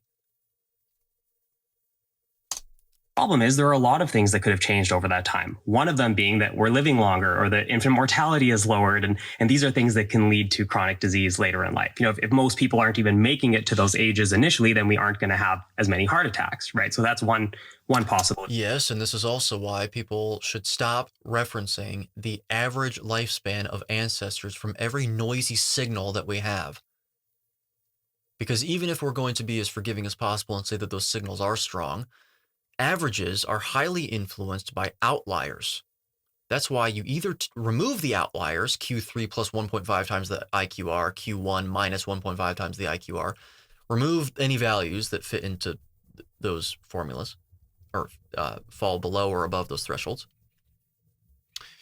and then report a mean plus or minus standard deviation to assess the signal to noise ratio to see your strength of the signal. Or what you do is you use a median plus or minus the median average deviation so that your value is not influenced by outliers. That's what you do whenever your population or your random variable isn't normally distributed in a population.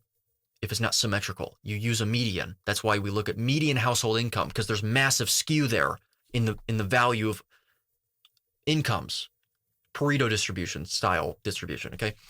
It's why we look at median household income. So I look at median home prices, right? So in the case of looking at an average, you have to consider the outliers. Well, in the case of ancestral lifespan, well, people will often say, well, it was 30. Yeah. If I take values 30 plus 30 plus, or sorry, if I take values 50 plus 50 plus 50 plus 0 plus 0 plus 0 plus 0, and you find the average of those, what's the average going to be there? Well, 50 times 3 divided by 7, I think. So 150 divided by 7, roughly 21. That's the average lifespan. Well, yeah, because the zeros, that represents infant mortality, by the way. Infant mortality from every inference we have it was also very high back then, which makes sense anyway. Not to mention that even if it weren't high, you really think that the average lifespan being 30 was due to our diet? Or do you think it was due to the environment in which we were in? I mean, we're apex predators, but we're also right next to, we're really quite adjacent to the other apex predators. We were being hunted by them too. So anyway, there's many other theories here. Another one is that we are now treating risk factors earlier on for, say, associative factors. This begs the question as well as to whether these associative factors are indicated to have been treated through the methods that were employed to treat said issues. Treat? Was it only palliative? Was it antithetical to what the genes are encoded to do given the circumstances that the body was placed under? That those genes themselves were placed under? Like, for example, statins? diseases that might end up leading you to living to that point, or if there's a cardiovascular event. Good use of the words may. Great, Matthew. I am proud of you. At the same time, we can look at cross-country comparisons of like smoking, for example, and longevity. And we see that per capita cigarette consumption is associated with longevity. It's the same. Right, exactly. And in fact, you'll have people like Dr. Stephen Gundry saying that's why you should smoke. I'm not kidding. It's a real shame because Dr. Gundry was the person that really started my introduction to the carnivore space. He always does that unintentionally, it seems. Like, yeah, there's toxins in plants. And then, yeah. Anyway. But you should still eat a plant-based diet. Okay. Type of correlation, but the issue there is that, yeah, countries where there's more cigarette consumption, they're also more affluent. There's other factors that are leading to a better life. So we need to look at studies that actually adjust for those other variables and sort of level the. Hold on, Matthew. No, Matthew. This needs to be addressed.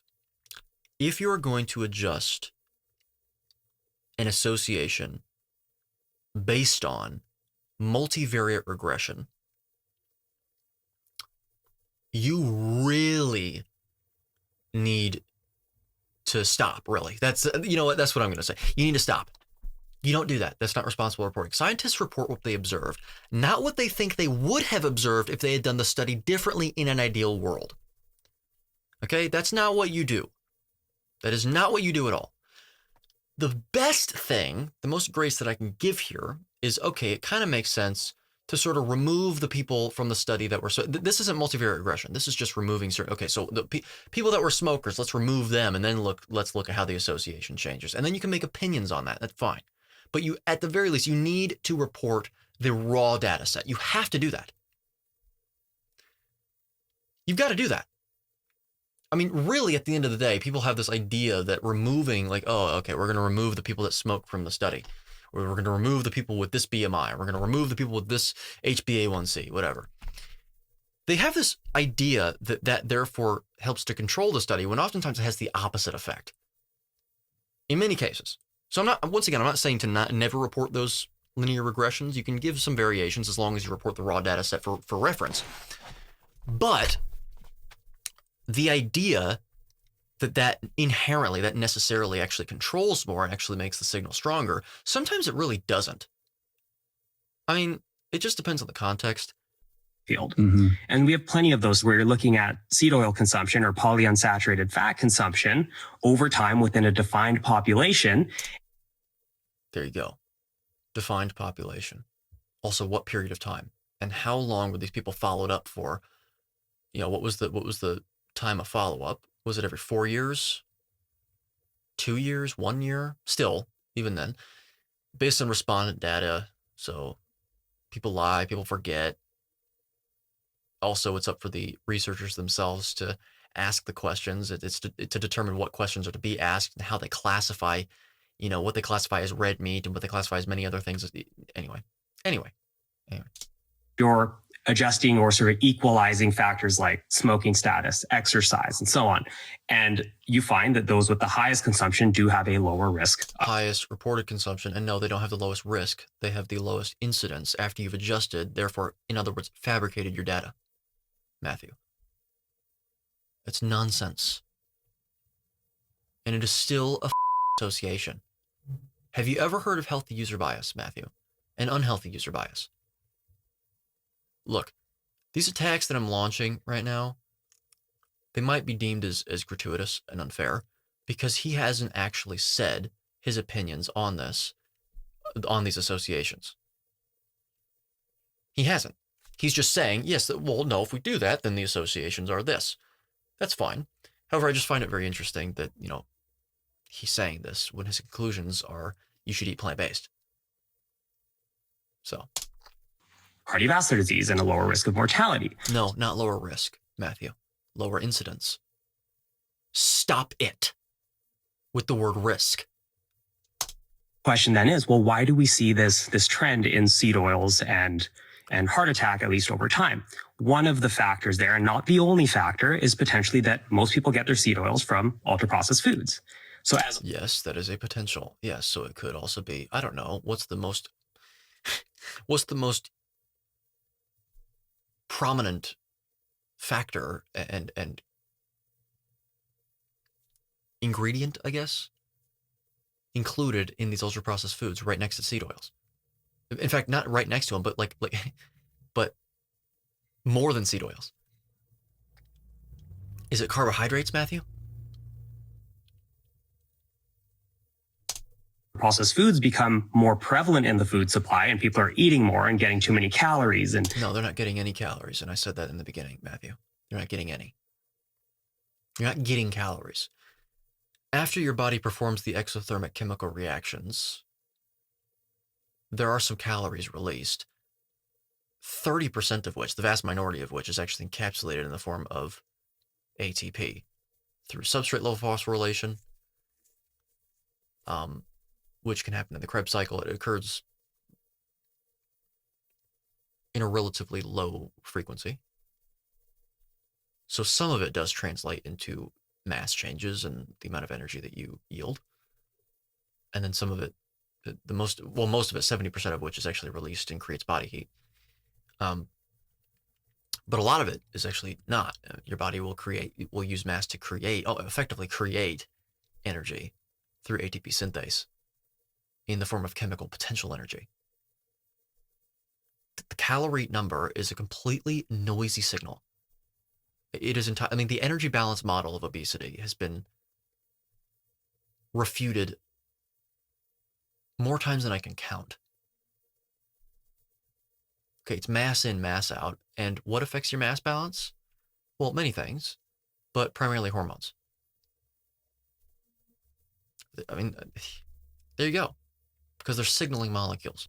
gaining excess body fat and developing cardiometabolic diseases. We can't then say it's the seed oils specifically that are the problem. No, not based on those inferences. See, okay, so you understand some basics of scientific discipline, but you don't understand that you shouldn't be using the word risk because you are implicit in the word risk is a causal relationship. It would be like pointing to Coca-Cola and saying that water is detrimental because it's the main ingredient in Coca-Cola. Or the cola ingredient in it, as opposed to, so in the context of ultra processed foods, there are seed oils, but there's also refined grains and salt and sugar and all these other things. So you're really going to blame salt whenever salt retention is actually the problem and not salt consumption, which is highly influenced by insulin because of its effects on electrolyte maintenance at the level of the kidney. The fact that you even said salt in the first place is a problem.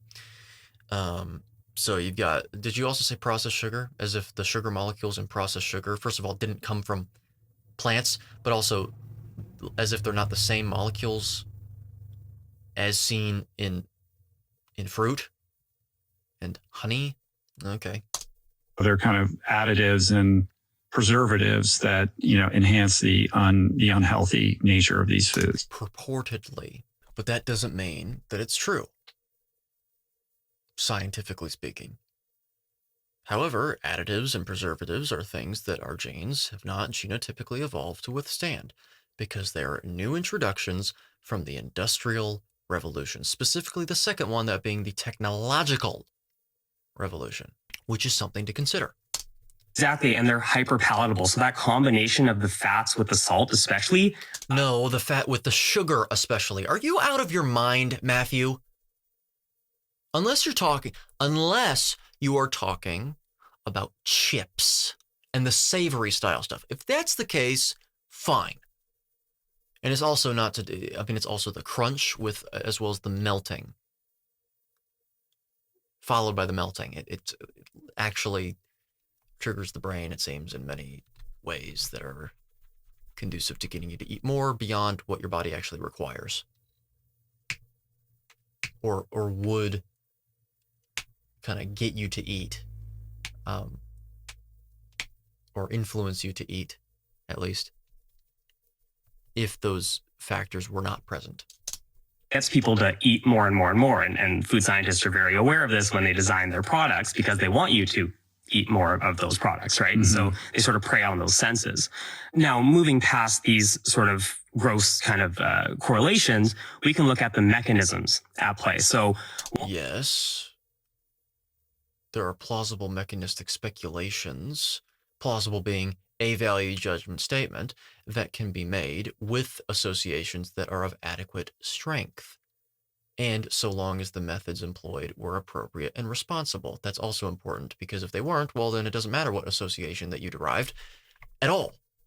You could have gotten no association when you actually would have gotten one, or vice versa. You could have gotten an association when you wouldn't have gotten one if you had actually done your study properly and with scientific rigor and responsibility. But yes, in the context of proper methodology, yes, you can get a strong enough association and then start to speculate what the reason is. And you know what? That's what we did with smoking and lung cancer. I made the mistake too. It's what scientists have done in the past, basically. They saw an association between smoking and lung cancer. And, well, it was extremely strong, very repeatable. But, I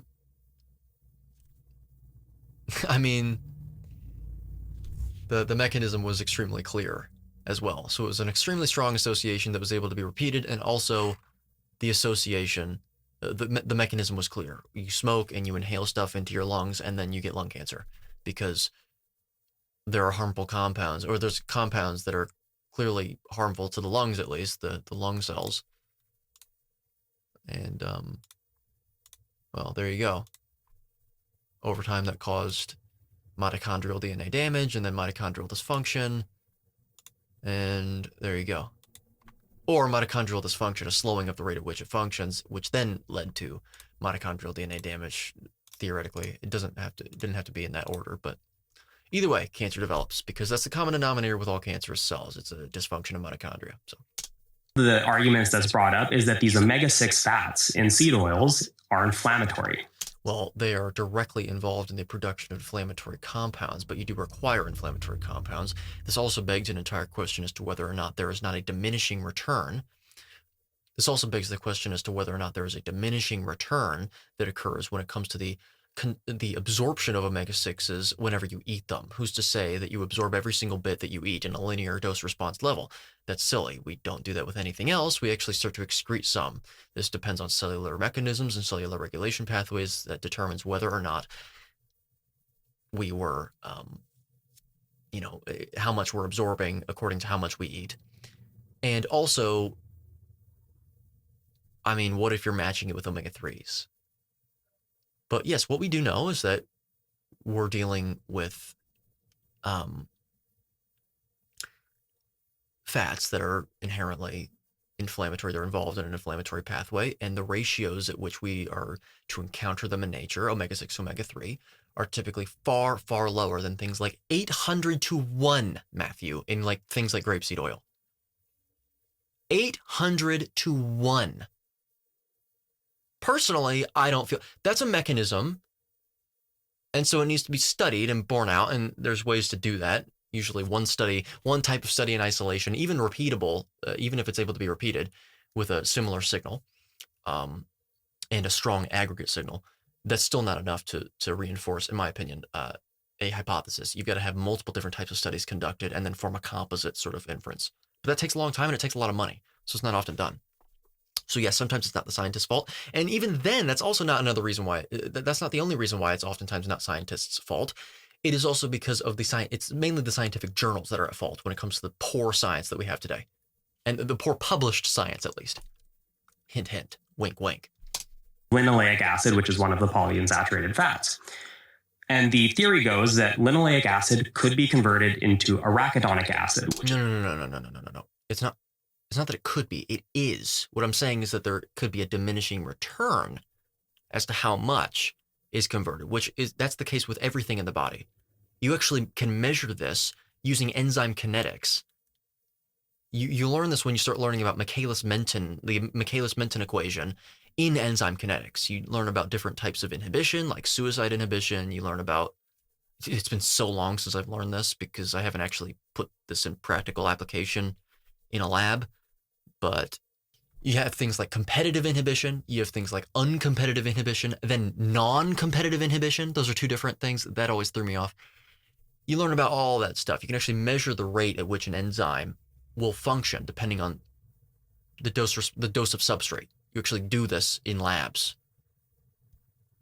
It's how to measure the rate at which an enzyme functions depending on the situation they're in, or the situation that it's in.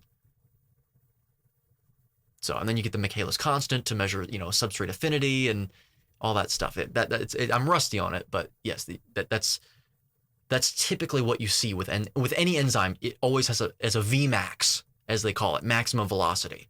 A reaction does that enzymes are involved in. So it's not a question as to whether it is converted or not.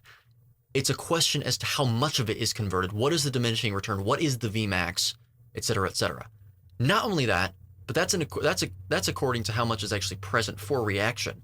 Then there's a question as to whether or not there's a diminishing return when it comes to how much is absorbed when you consume it. That's where all this nuance comes in, which is why I'm not super convicting about it. I think if you go back on my channel, I probably was. Again, relatively frequently wrong, but never in doubt. Tee. Anyway, no, I'm not frequently wrong. I started this channel knowing that I would get some things wrong, but I've really tightened those nozzles since then. Another omega-6 fat, and that is pro-inflammatory. The problem with that is it's been studied in humans numerous times. What studies, for how long, in what humans, of what sample size, under what controls, with what signal-to-noise ratio, with what type of distribution of the variable being studied, the random variable.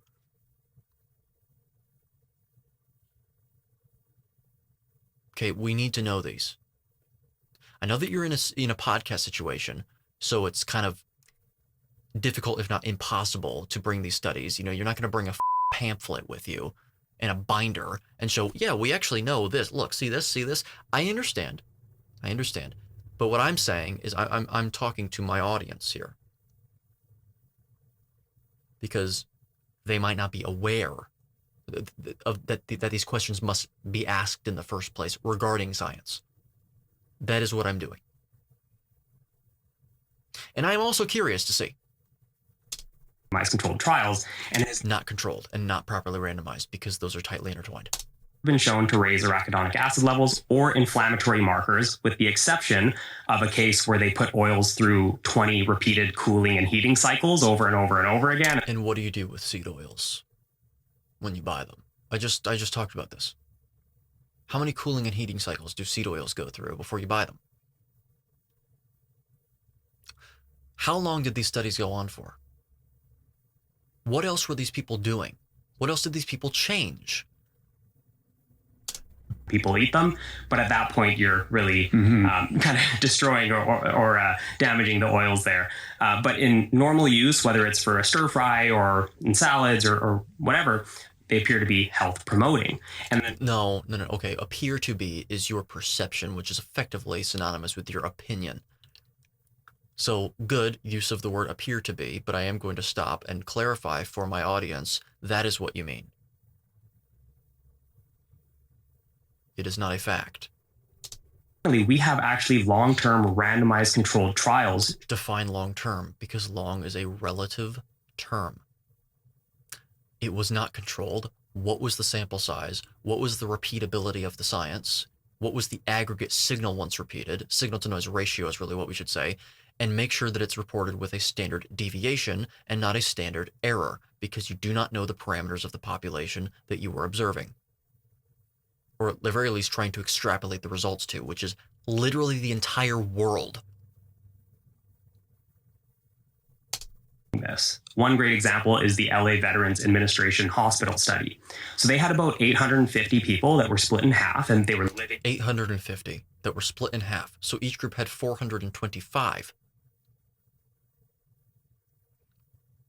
Okay. An institution.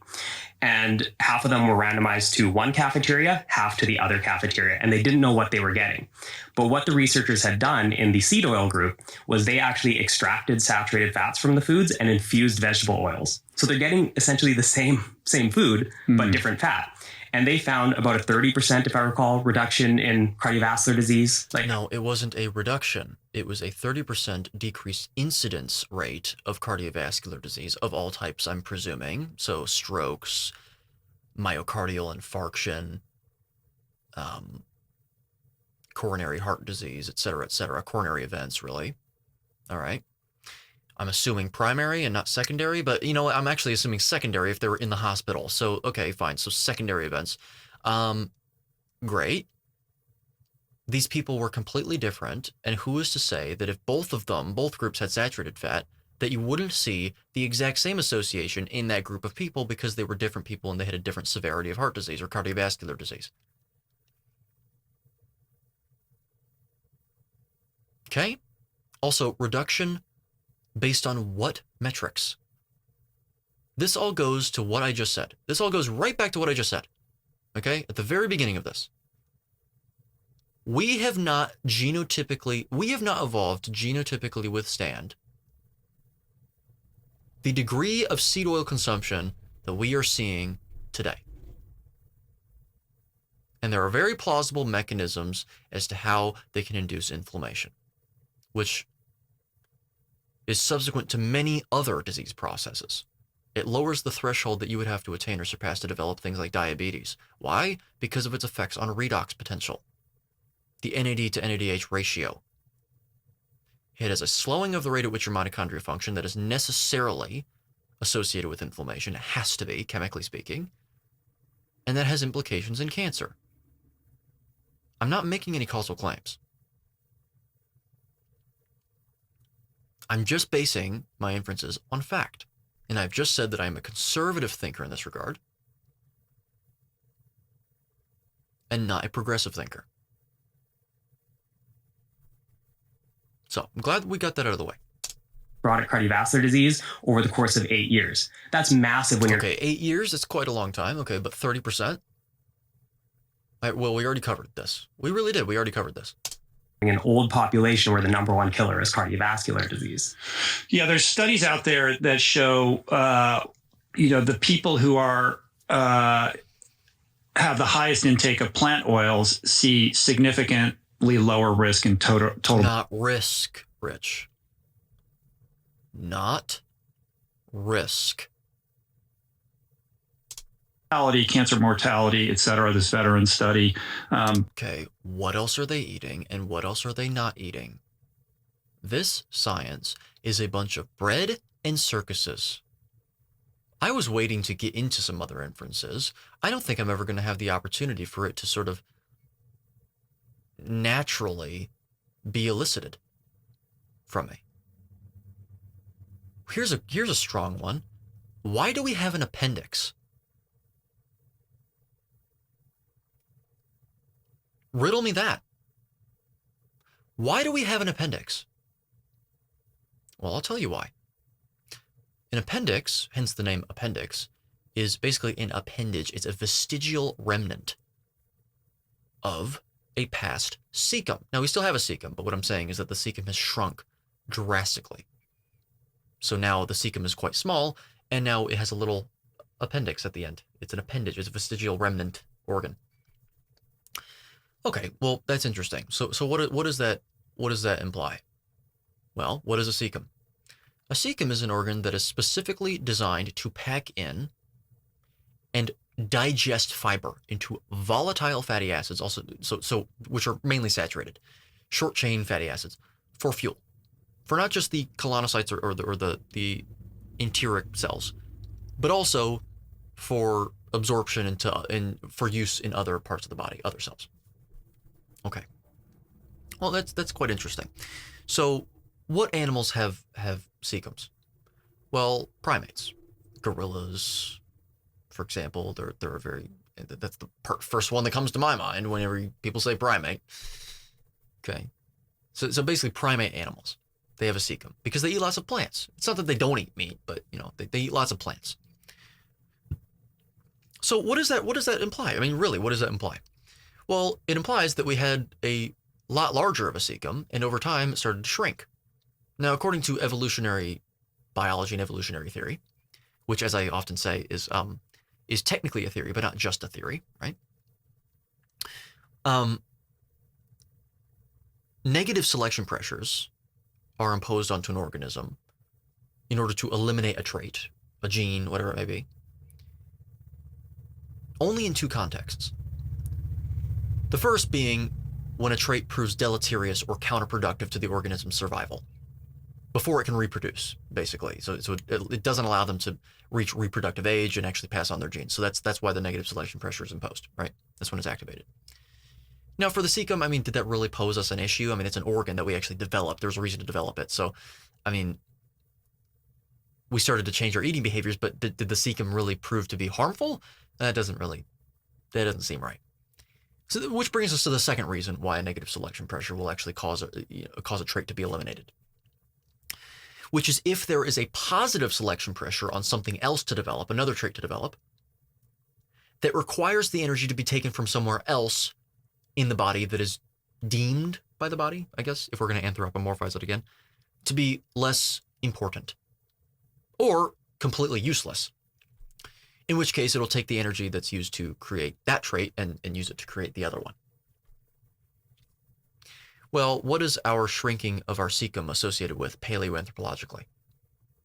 Well, a vast increase in brain size, precipitous increase in brain size. So that's the prevailing theory as to why we have an appendix. We stopped eating so much fiber and we started eating lots of meat. And now if you think, okay, well, maybe that was back then, but I mean, what about now? Well, we still have the appendix. So there clearly hasn't been a positive selection pressure across the entire genome of Homo sapiens sapien across the world that has caused us to have a longer cecum, to rebuild the cecum because we're eating lots of fiber. So we still have it. And then you might think, okay, well, what does that mean? Okay, well, what it means is that our capacity to digest and really use fiber at all is extremely minimal compared to other animals that are designed to eat fiber. Where does fiber come from? Plants. Every single plant has fiber on it. Every single one. So should you be eating plant-based when you can't digest fiber? Because last I checked, if you can't digest something, you shouldn't be eating it. Other animals have the ability to digest it, or at least do something with it, ferment it. We have a small capacity to ferment fiber, a very small capacity. So that really leaves us with, well, okay, if you're not going to eat plants with fiber, then you can eat honey or something, or at least small amounts of fiber, like fruit and honey. So then that can make an argument for, with just that logic, then you can then make an argument for animal-based, right? Like the animal-based approach, like Paul Saladino approach, which then leads us into something else. And I've talked long enough, so I would suggest reading my book to learn more about why I don't believe in doing that either. So anyway, it's very interesting. These are the questions that we need to be asking here. We shouldn't be entertaining this human nutrition science space, which can't inform upon anything of any utility whatsoever, and it's just bread and circuses and a distraction from the real hard inferences, okay? We should be looking at things like that. Why do we have an appendix? Why is our efficiency for gluconeogenesis so high? That of hypercarnivores. From every person studied ever in any setting, and anecdotally speaking. So it's always in the context of what these seed oils are replacing, right? If they're replacing foods high in saturated fat, then you're going to see these reductions. But it's not the plant oil itself that is leading to the reduction in mortality or cancer rates, right? Like it's, I mean, so like I tease that out a little bit because is the oil the panacea, or is it what the oil is replacing that makes it the healthier option? What do you mean healthier option? Now you just drew another causal claim. It's an association.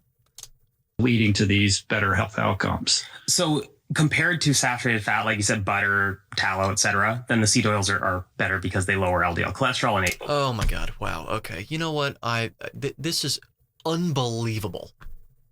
This is absolutely unbelievable, Matthew. What you've done today. What you've now done is unacceptable. That is you are begging an entire question there. First of all, wow. Well, they're better, opinion. because you're giving a causal inference as to why you believe this to be the case, fine, because they lower, which is a cause and effect statement that cannot be informed upon in human nutrition science, so already done, lower LDL cholesterol, which isn't cholesterol. LDL is a lipoprotein carrier for cholesterol that carries cholesterol through the bloodstream, because cholesterol is not water soluble and will form an embolism if it's not carried by a lipoprotein particle that is water soluble. Okay. Okay, so that's the whole sentence completely discarded. That's the sentence itself. Now let's attack the roots of it, the foundation. The foundation of that argument is based on a premise that is completely false, which is that LDL has been proven to be causal in heart disease, which it hasn't, Matthew. Heart disease occurs in one part of the vascular system. We're done. Cholesterol is not the cause of heart disease, Matthew, because cholesterol is carried throughout the entirety of the vascular system. And the only difference between the venous side and the arterial side is the level of oxygen, but not the level of actual absolute cholesterol content. All right? And not only does it occur only on the arterial side of the vasculature, it occurs in set sites, with those sites being repeated or repeatably observed to a predictable degree. Repeatedly, probably not repeatably. To a predictable degree. Remember when we talked about facts and how that's how you establish facts? Right? In genotypically and phenotypically normal people. Might I add, not people with sickle cell anemia, but even then, actually, it's primarily in those sites. Those sites being the same sites that have the only common denominator being the areas of the vasculature that experience the most turbulent blood flow. Turbulence being basically the departure of a fluid from its normal path. Swirling and eddying of blood. Areas where there's swirling and eddying of blood that are exacerbated by hypertension, which damages mechanistically the epithelial cells of the arteries. The cause of heart disease is damage to the arterial walls, the epithelia of the arterial cells, and the endothelium as well, which can be caused by higher blood pressure, absolutely, beyond what is most indicated according to the indicated lifestyle from every inference we have. But also things like hyperglycemia, which can lead to damage itself, which will then cause LDL to migrate to those sites because cholesterol is important in healing cells, and LDL needs to be the carrier to bring it there. HDL kind of takes the excess back, right? And the LDL will stay there until the injury is ameliorated. Unless it isn't ameliorated, in which case the LDL will stay there, and since it is in the oxidized area, and since it is in the area of the vasculature that actually carries oxygen, the arterial side, until that changes through gas exchange vessels, the capillaries, then they will become oxidized, which will launch a negative feedback loop, causing the LDL to be oxidized, causing the body to perceive it as a foreign protein, launching inflammation there again, and then the cycle continues. That is how LDL can contribute to plaque formation, and even then it still takes decades for it to develop. Decades. But, so no, Matthew, nonsensical. You literally just talked about association and causation, the differences between the two. And yet here you are implying that there is an association between LDL and heart disease that equates to a causal relationship. And by the way, the associations are of no utility whatsoever, even as associations in isolation. And they lower risk of cardiovascular events, as we see in these longer-term studies. No, not risk. Covered it. However, if we look at comparisons between even these seed oils and things like avocado. There was the Nurses' Health Study and Health Professionals Follow-Up Study where they looked at the substitution of avocado for different types of foods, including seed oils. Oh my God, this science is not science. I mean, seriously, Matthew, it isn't. No significant difference in cardiovascular risk between whether it was avocado or seed oils. It didn't inform upon risk. How long did the study go on for? And who is to say that any of the incidents that resulted in that study were a direct result of the food that they were consuming?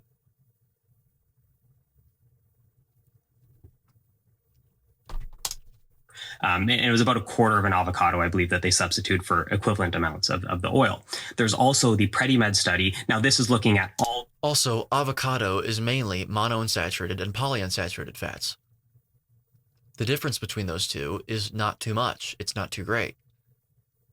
Besides the oxidation products and all that other stuff, the deuterium concentrations and all that. However, Matthew, this also begs an entire question as to what the absolute amounts that they were consuming in both groups of each food, and how frequently, and what else they were consuming. That was an association, and I'd like to know the strength of it.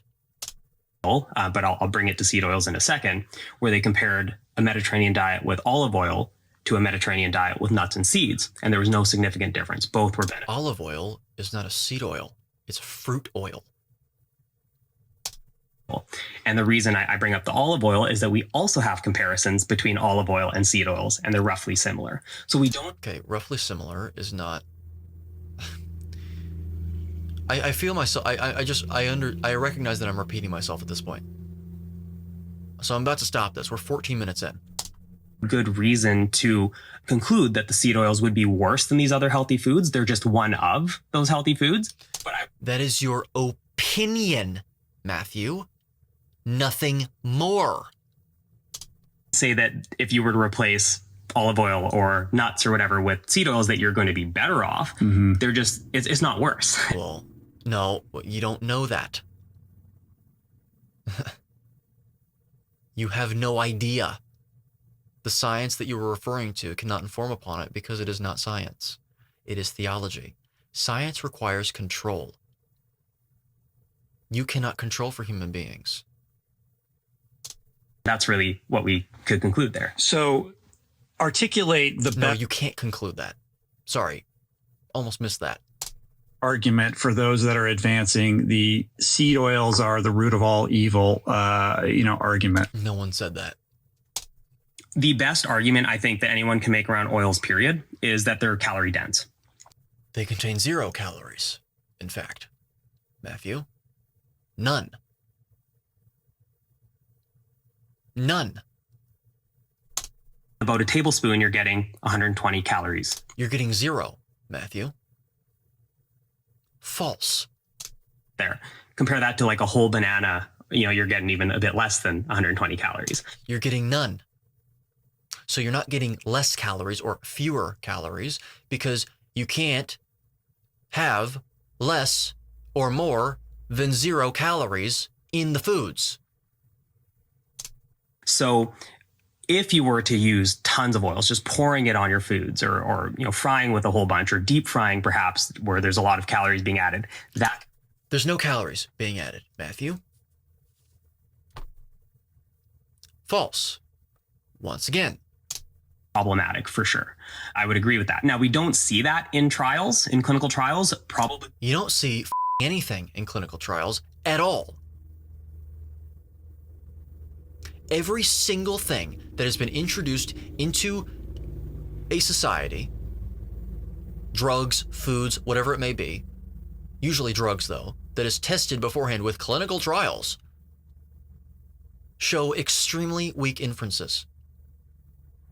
Those drugs are ultimately still, even in our society of material science and technological revolution, they are still introduced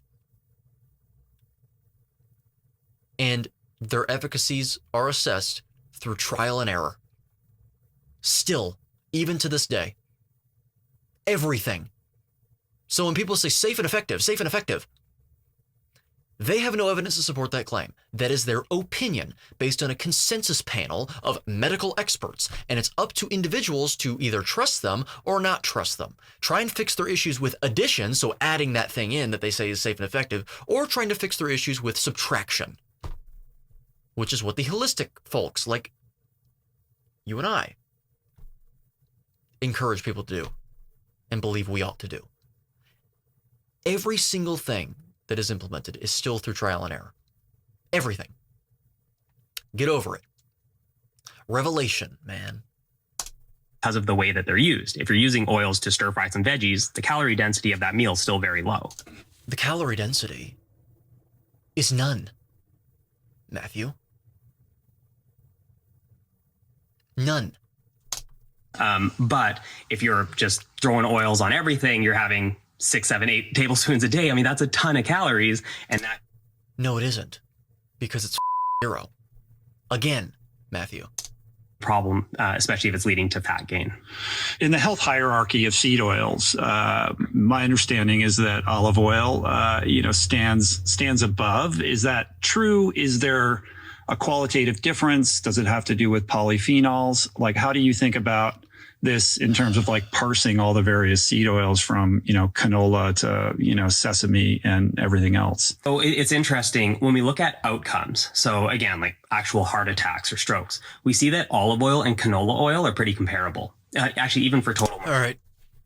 I'm done. I'm done with this. We already covered the issues with referring to this science because it isn't science in the first place. So why would I continue talking about this science and talking about the limitations and how it can't inform upon what these people are pretending like it can inform upon and repeating every single thing that I'm saying? If you'd like to understand what you should and shouldn't be eating according to Darwinian principles of evolution and therefore the subsequent principles of indication, I would suggest buying my book, Contrainidicated. A closer look and revision of mainstream health axioms that have perpetuated illness, disorder, and disease for over a century, if you have not bought that book already. So that's really all I have to say. Eat a species-appropriate, species-specific diet, transitioning prudently over the course of what I recommend to be 6 to 8 weeks. And that diet consists of primarily the flesh and associated fat of large ruminant animals, with added fat to taste in the forms of butter, tallow, lard, suet, and ghee, added salt to taste, and water. And with 0 carbohydrates really to speak of, I would recommend a maximum threshold of 50. And that's absolute maximum. A general maximum, I would actually say, is 20. But really go for 0, as I always say. And no plants to speak of. And depending on your specific phenotypical anthropometric appearance, so what you look like, your current situation body-wise, I would also recommend referring to the link on the bottom of the screen, that being a Cerule Products link to get your hands on Stem Enhance Ultra if you want to learn more about that. Refer to the link in either the top right corner of the screen or the description below, actually, because I've referenced so many videos now, to learn more about those products. And also, you can email me behind the scenes at edgookitpm.me to learn how to earn those products for free as well, because who in the right mind wouldn't want that? I also have a video linked in the description below, which is a video that elucidates the products in further detail, as well as the company of Cerule itself. The ones that the company that sells all these products, Plasma Flow, Stem Enhance Ultra, these are the 2 primary ones that I think you should be taking. Mainly, though, once again, this one. And of course, you don't have to take it permanently, but I think that it can help you significantly in your healing journey if you need an extra kick or an extra punch, and also Sciactive and Sciactive joint as well.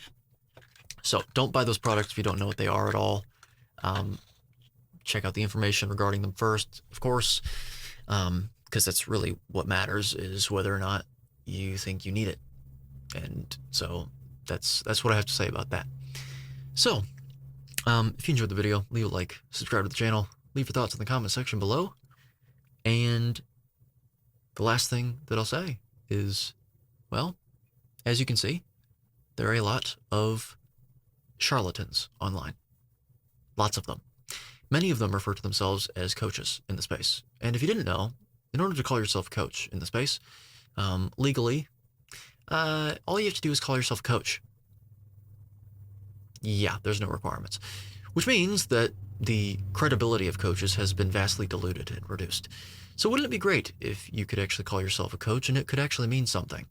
Well, fortunately for you, I am affiliated with a program headed by carnivore coach Peter, who has been coaching clients for over 20 years, which is a carnivore certification program, specifically a nutrition program. But stay tuned for the next part of our program that I'm going to explain in just a little bit, which allows you to become internationally accredited, internationally certified as a carnivore coach. What does that mean? Well, it means that you actually will be internationally recognized as a professional in the space, which allows you to get better insurance for clientele, for example, to protect yourself, which I think is incredibly important as well if you're going to be a provider in any way, shape, or form, and if you're going to take on clients. I have multiple modules that I've contributed towards that program. You have modules from Dr. Abs as well, Dr. Sarah Zaldivar. There are many highly qualified medical experts in the space, according to my own criteria, if that means anything to you at all, that are contributing towards that program and have already contributed towards that program. Currently, we have stopped sales for the summer, but you can still apply to be on a wait list for September. So there's not a complete prevention from signing up. And in order to sign up, refer to the website below that we have, or refer to the social media links to get a hold of Peter himself, since he's the one that heads the course, and you can negotiate a payment plan with him. So finally, we also just recently have started up an exercise or fitness certification for the program, which has actually been certified by the National Academy of Sports Medicine and the Athletics and Fitness Association of America. So yes, this is the real deal. I have also contributed a module towards that part of the program, and you can go to those same links and sign up to be a member of that program as well between the months of September and October. However, the caveat is that we are only accepting 10 people for those months for the exercise fitness aspect of the program. So yes, supply is low. Hurry up and sign up to be a member of that program and help to make the coaching space a better one. Because frankly, we need to counteract them. We need to increase the competition in the space. So with that being said, join me next time when we are reacting to more bread and circuses. So till then.